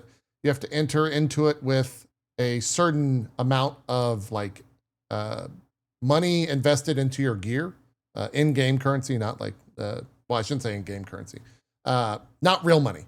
You have to have like, I think it's level 25 and you have to have $20,000 credits worth of gear. Not for newbies, basically. Not for newbies. Yeah, you can't just enter. It's also only on weekends. I've heard that has been the most controversial-ish aspect. Yeah. It's time gated. Yeah. And they're going to keep it that way for a bit, from what I understand. Yeah. Yeah, I think so. 5,000 credits. That's not actually much. Most of the people that I saw, I was watching, I very luckily popped into Astacross's stream, who's a popular Destiny content creator I watch all the time. And he was doing it for the first time last night, I think after like trying all weekend. But ultimately what it is this massive fucking map. And as you collect things and kill things, your like security rating constantly grows, and you have to reach a certain security rating in the map as well as doing other things within the map to get to the end of the map, which is a boss for all intents and purposes, like a Destiny style boss, that once you kill that, you then get like the crazy epic loot, and then you can extract. It takes a full 30 minutes to do it. From all accounts that I've seen, like it takes the full it's map still time. PvPvE, right? So it's still PvP. There's 4 other teams as you're doing all this. You have to basically fight them before you fight the boss. And Darkness Falls vibes. Yeah, like that. exactly. Yeah, that's cool. For Dark Age fans out there. It's exactly Darkness Falls. But it like everyone that finished it was like, they all kind of had the general consensus of, I didn't know that I wanted or that this style of gameplay could exist. Because ultimately it is a PvE VP moment with like proper raid mechanics. My only concern is that I, as a complete noob, will probably never be able to experience that. Like you really have to have your game, like your shit together in order to do it. You can't just like waltz in there as a complete idiot. I wanted to see, which we'll probably never actually get the data, but I want to see how many people can actually complete it. Because I don't think you can like queue up with randoms and do this type of thing. It seems very, very fucking involved. But also cool at the same time. Ko, you wanted like old school marathon vibes. You're fighting, the boss that you fight at the end is a SHJP compiler, the aliens from the, do you know what I'm talking about? Really? Yeah. This is Cryo, right? A SFIT compiler? Yeah. Yes. Yep. And like, I guess in Marathon, my Googling informed me that that was like a basic bitch mob back in the day, and you were kind of playing a super soldier. And so the power levels in this game mean that like the players are much, much weaker than you were in proper Marathon. In old school Marathon, you were like a super soldier. So yeah. I'm definitely gonna need to see some videos of this. That's cool. It looks cool. It's pretty fascinating. Definitely check it out if you're at all curious, just like a video of it. Once people start making that content, because I think it's pretty fresh still. Oh, I didn't realize there was ranked mode as well, but it's pretty cool to see that stuff. Made me intrigued to, see what else they can pump into it. Because I think like the next season they've rumored that the aliens, the Spith or whatever, will start invading. Because right now you're only fighting UESC robots in the game, so we'll see what they change with that. Dan, I want to talk to you about Monster Hunter Stories 3. I want to talk to you about Pokopia. Did you finish Monster Hunter Stories 3? Because that's like a 100-hour game. No. Okay. That game is huge. Yeah. How far did you get? Did you enjoy your time with it? Would you recommend it? I beat the second map. So I beat the first map, second map. Okay. That's where I stopped, right before the third map. Gotcha. I thought it was a big jump forward from the second game, like this, especially the map. Like the map had so much more detail and it was more interesting to explore. I really I think Stories is such a fun, like turn-based RPG, but it like keeps it fun by having the rock, paper, scissors mechanic where you don't have to wait for the enemy to go while you go, like you both go at the same time. So like it saves time. But yeah, I had a lot of fun with it. I think I wish this series was more popular, like the stories version, because I enjoy that like turn-based combat so much, and it's just such a fun way to like mix creature collecting with battling, and like it was a big jump over 2 for me. 2 was good, but I think this game was even better.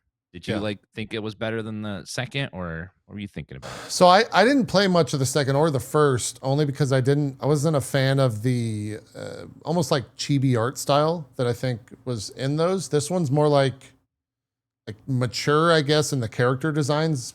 People actually look like adults, and like the story is pretty adult themed. People die in this game, for example. Like I don't know if that happened in 1 or 2, but yeah, where I bounced off of it was the actual rock, paper, scissors. I felt like the combat, and it stems from my lack of knowledge, to be honest, because I was playing this mostly off stream. And so chat couldn't like hold my hand and tell me what the fuck was going on. But a lot of the combat, like you said, is rock, paper, scissors, and the enemies don't necessarily always do scissor, right? They change in the fight. And that like pissed me off because I didn't know, I couldn't figure out why they were changing, or like if they always change to the same thing or what. And so every fight just got a little bit laborious for me. They definitely wanted to keep the Monster Hunter like part where you learn the monster over time, like you learn what it does by battling it multiple times. So it doesn't translate perfectly into turn-based, but they basically want you, when you fight this creature, a Palamu, you'll know that, oh, it starts at a speed, and then when it enrages, it's going to switch to red. Okay. So like you'll learn that. So when you fight another one in future, you'll know to start out green, then switch to blue.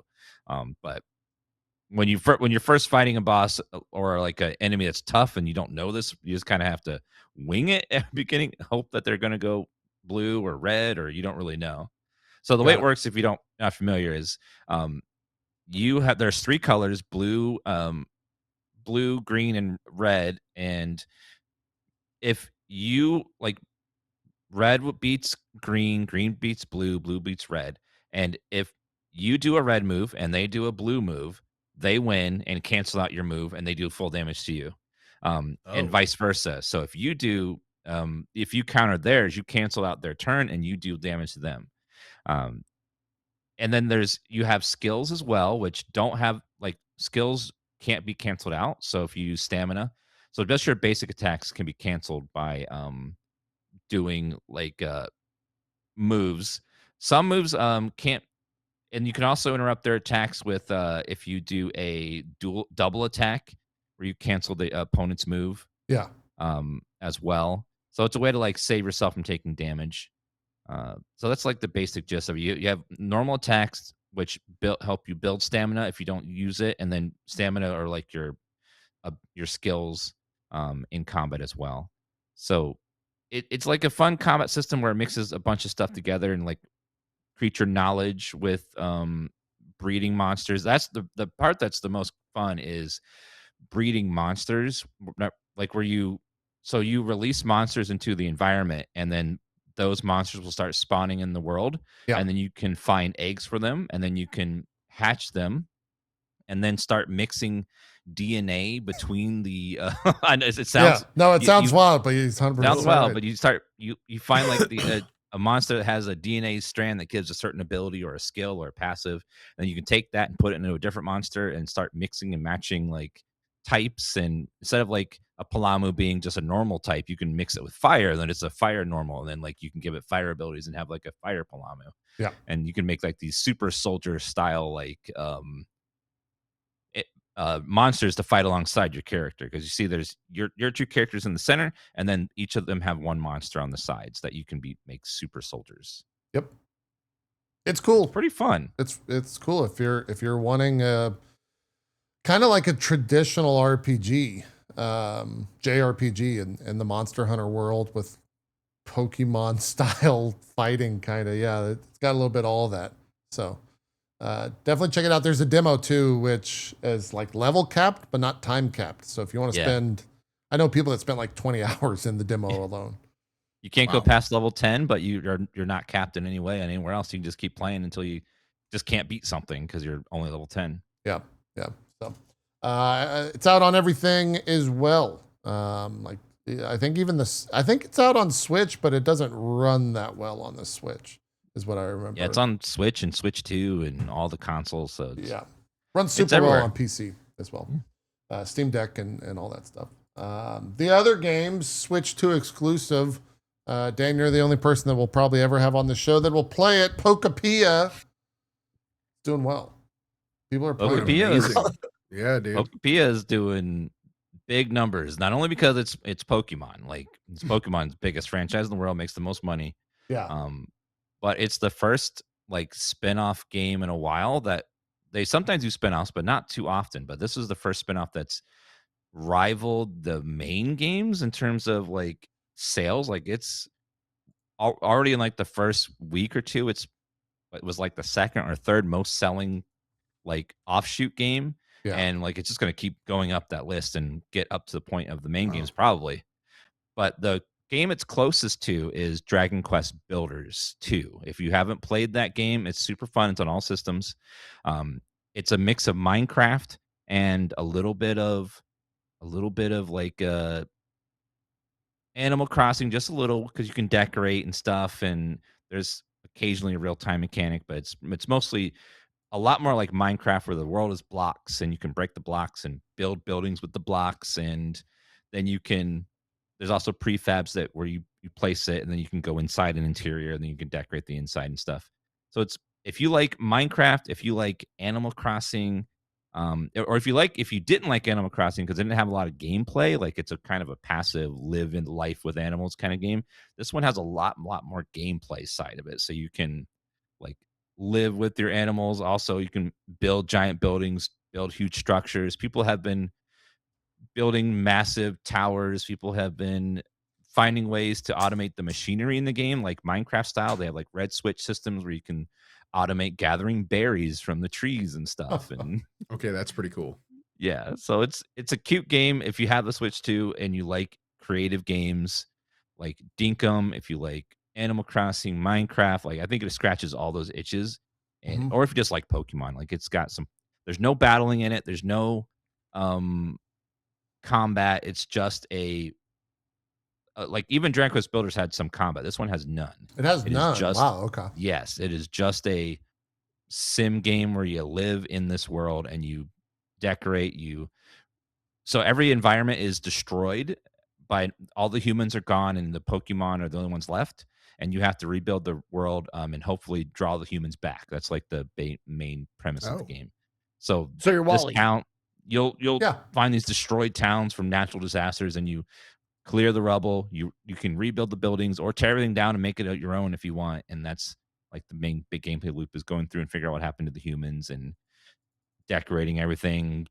So the way you draw Pokemon is you make a habitat. Like if you put 4 leaf blocks together, that makes a grass habitat, kind of like Viva Pinata, where you make this habitat and then eventually a Pokemon will show up, and then you go and see what's there, and then you have them to your list. And then the Pokemon themselves have abilities, like fire Pokemon can smelt ore, and people with claws can chop wood for you and make lumber and different.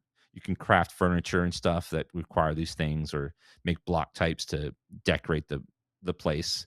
It's great for like kids because you can't die in the game. You just have infinite freedom. It's very low pressure. If you're adult too, it's just a comfy game that if you like Animal Crossing or creative games where you just build and decorate. You can look at online at some people's builds where you can just make some gorgeous buildings, like whole towns, whole cities, skyscrapers, little things, caves, mine shafts. But overall, I really enjoyed it. Had a great time with it. Yeah, I saw Oh, you go, Zeke. I know you were pondering. Sorry, just question. One minor question. Yeah, go. Yeah, you guys both pronounce it Pokopia. I think it's Pokopia. It's not Pokopia, like Utopia. Yeah, right. I think it's Pokopia. I keep mispronouncing it all the time. Yeah, I was honestly asking because I wasn't sure, because that's an interesting choice if they decided to call it Pokopia. Yeah, Pokopia. Old Pokopia. No, I saw a funny enough, a Animal Crossing content creator, like that's primarily what they do is just play Animal Crossing and create content around that. And they came out and said that Animal Crossing was a demo for this game. You can do so much more in this game than you can in Animal Crossing. Wow. We can only hope that the developers of Animal Crossing look at some features of this game and be like, okay, we can incorporate some of these things into Animal Crossing and still make it Animal Crossing. Yeah, that's cool. I have bought it. I have not started playing it yet. I have a trip coming up in April where I will most likely, that'll be when I dive into it if I don't play it before a little bit, but it does just seem like super cozy.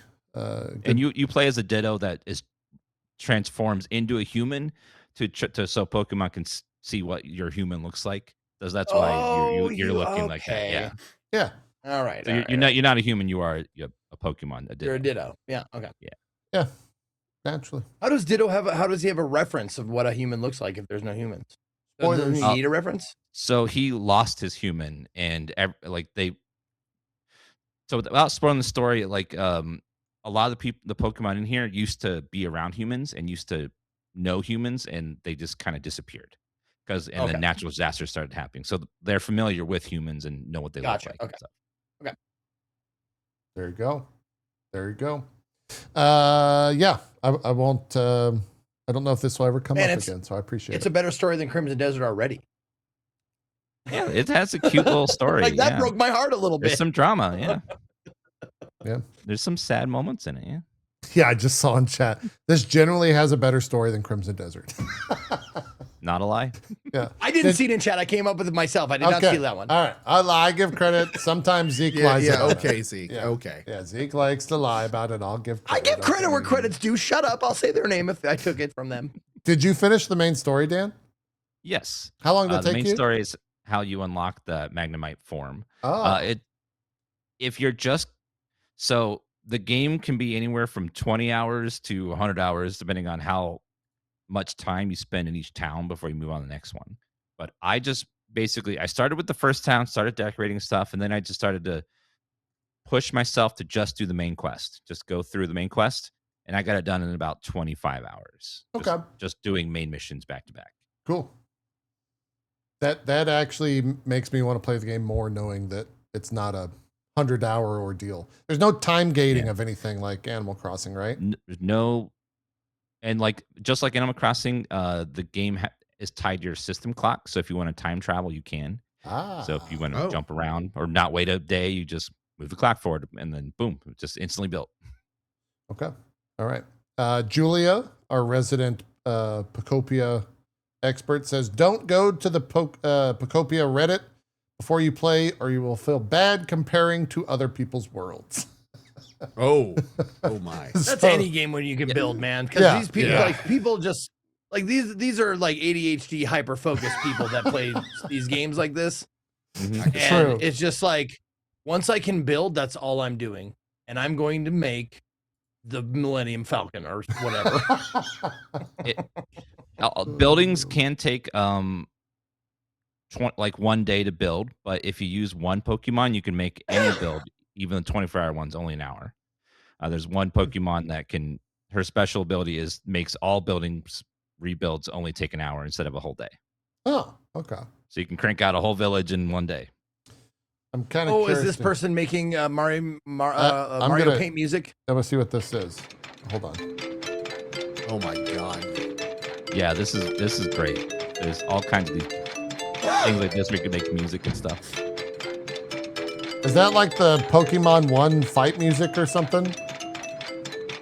I'm asking chat. I don't know. Iris out? What?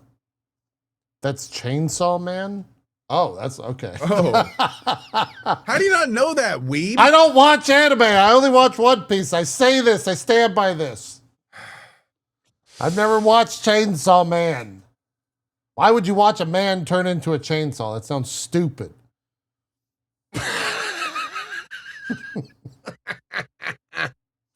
Goes back to watching his Rubber Man pirate show. I like my man of rubber and not chainsaws. God damn it. Okay, go get your juju fruit or whatever. The juju. Man, I think are you outing yourself as a One Piece fan just now, like saying these words? Because these words mean nothing to me, what you're saying. Oh, I've seen One Piece. Yeah. Oh, Okay. He's watched it all. He's watched it all. Every single one of them. That's not crazy. kidding. I've seen like 3 episodes. 1,000 episodes?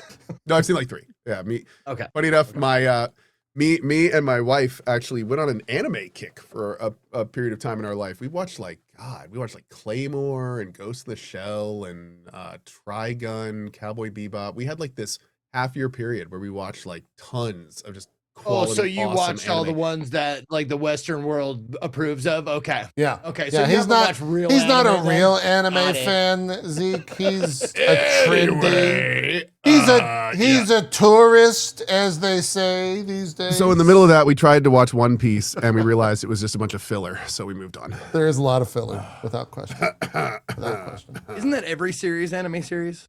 Isn't it all like No, actually, no. Not really. There's some that are very. filler? There are some, and actually some of my favorite animes are succinct and like each episode is important.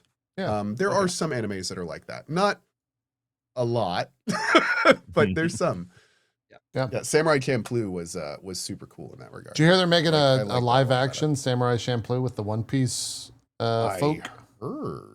Yeah. Might be Also, I looked more good. into it after our last show. I was not aware that as many people are digging the One Piece thing as I, for some reason, I thought it was a movie, not a series. So I clearly was uneducated in that regard. So I looked into it more and yeah, man, saw a bunch of clips from it. Like, I can see why the people are like, oh, it's not my One Piece. But I also see that people are like, this is just kind of fun. I think I feel the same way about Fallout, where it's kind of like, it's obviously kind of pulpy, but it's also kind of fun, you know? Yeah. So Yeah. It's I see it. It's not bad. It's not bad. That's our anime segment, first ever of its kind here. It's got a lot of heart. I like that in Yeah. chat. It's got a lot of heart. Yeah. There we go. We're going to JP now for the anime minute. JP. Well, we're gonna do the movie minute with Dan, and then we gotta do shout outs and wrap it up. Have you seen Project Hail Mary yet, Dan? No, I haven't. Are you planning to?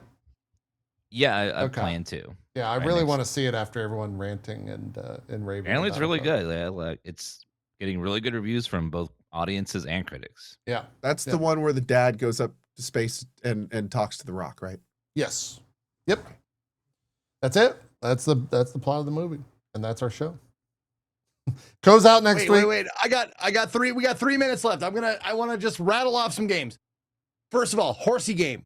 It is mugenics, but dumb and awful and wonderful at the What's same time. eugenics So, then? No, it's just like you like, it's a horse racing game where you raise horses and you mix them, like you can mix them like with humans, you can mix them with cars, and then you race them and you bet on them. It's like, you make money. Like the whole idea of the game is to make money, and the best way you can do it is to make the best horses. And sometimes you make stupid, awful looking, dumb horses that don't even walk or run.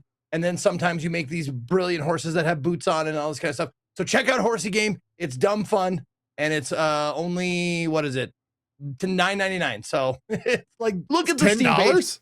It's stupid, but it's Okay. I had so much fun playing it. Next one I want to say is the Coin Game. Great game if you want a nostalgic hit on all the, like, the Chuck E. Cheese, the Tilts, the Aladdin's Castles, like all of those games you remember playing as a kid. They have those. They have all those like amusement park style games and stuff like that. They even have amusement park. So like, if you're gonna check out the game, try birthday mode, because birthday mode means endless. There's a survival mode where you have to worry about your health and you have to gain money. Birthday mode is the way to go because you can just play. Birthday mode's And always Scritchy fun. Scratchy is another game that you should check out if you like scratching lottery tickets. We talked about that. Because Yeah. it's more fun than it has any right to be. And it's also, I think it's also pretty cheap too. Let's see. Scritchy Scratchy is $5.59. And it's a incremental scratch off ticket game where you unlock more tickets for higher dollar value. You get more like equipment and blah, blah, blah, blah. And let's see. The Coin Game is also, I think, fairly cheap. $14.99. So Okay. that's my indie section for the day, for the Zeke's week. indie section. So those I are the have ones one I to add. recommend. Fastest one we've Check ever them out. had, dude. I have one to add. Yes. There's ahead. a game called Retro Rewind that just came out, where you run Yes. a Blockbuster style store from the 90s. In the 90s, you rent out VHS to people, It's like a shop sim game, and it's pretty fun. And you're in it, at least for some. Not really. That was fake. That was fake. You can you can put yourself. Dan is make a in video of yourself. quarantine zone. You can replace the video file with a different one, and then you fucking hacked the game. Yassy Mex can do that too. Yeah. Also, Dan, I just wanted to let you know that I played a full stream of Quarantine Zone. I haven't gotten to you yet. I'm waiting. I'm excited. Everybody asks whenever they come in the first time, have you seen Dan yet? I'm like, no, I haven't seen Dan yet. I don't know what day he's on, but I will be continuing Quarantine Zone because it is fun and it has really funny moments too. Yeah. So silly and fun. I love that game. Yeah. All right. Love it. There you go. Let's do some shout outs. Call it a show. Zeke, I know you just talked a bunch, but I'm going to keep it going. Please, shout outs. Totally fine. Whoa. What is up, everybody? Thank you to Dan's Gaming for being here. I always love having you on the show, and I love talking to you. You're such a delight, and it was really fun playing that some co-op with you earlier this week. So good to have you, brother. Thank you to Co and JP for being my co-hosts every week. My name is Ezekiel III. You can find me at or / Ezekiel_III on Twitch, Twitter, and YouTube, and Ezekiel III, all spelled out, on Instagram and TikTok and Blue Sky. If you want to check out what I'm doing, I have the If Then Winners game, and it's a weird one that I've never heard of, which is kind of exciting, kind of scary. Assistily, who won the If Then, has chosen Verho Curse of Faces to be played on Tuesday for the If Then winner. VERHO, and I've never heard of it, and it came out. It looks old, but it came out last year in November. So that's what I'm going to be playing on Tuesday, and then Wednesday probably more Quarantine Zone. And then Thursday, I got a 100-month game, System Shock 2. So packed week. Oh, that's a good one. Not the remake, the original. I think it might be the remake. I'm not sure. I have to ask. The person what they would prefer. Be a feat. I'm guessing the remaster would be easier to play, but probably. So that's what's coming up for me. Thank you for watching. Awesome. Out of curiosity, real quick. Do you let wait. the 100-monther dictate if it's the original or remaster? Absolutely. I try to capitulate to whatever they want, if at all possible. So if they want me to play it on original hardware, I'll try and get it if I can get it. You know, that kind of shit. So yeah, absolutely. That is awesome. Cool. Oh, hi everybody. My name is Co. As always, thanks to JP and Zeke, and of course the wonderful Dan, who I think is quickly approaching, if not the most attended Drop Frames guest. He's actually going to fight Rami next week live. Be here. Oh, nice. Nice. But on top of that, thank you guys so much for watching this week, Dan. It was an absolute pleasure. I'll be playing a lot of Crimson Desert this week, and then I'm out next week on vacation with my family. So hope to see you this week as we work through it and do all the fun stuff there. Thank you as always for watching, and I will see you when I see you. Fantastic. Dan, do some shout outs. Hi guys, Dan's Gaming here. Thank you so much for having me on the show. Zeke, JP, Co, you guys are lovely. I love talking to you guys every time. I'll be playing lots of Crimson Desert this week. That game, I think that game's just got its hooks into me, and me and JP and Co. We're gonna be playing that like crazy. I'll be playing a little bit of Coin Game tomorrow. That Zeke just mentioned, so checking that out as well. But thank you guys for having me on the show, and it's always a pleasure. Fantastic. That's it. I gotta go play Crimson Desert some and get this dog a treat. Isn't that right, Ollie? Jealous. Are you going to get it? Wait, you gotta go do family stuff? Yeah. Imagine having a family. What an idiot. I just want to play video games all day.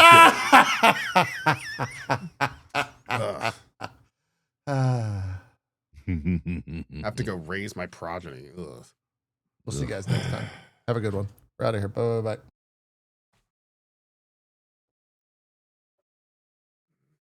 Right on, fellas. All right.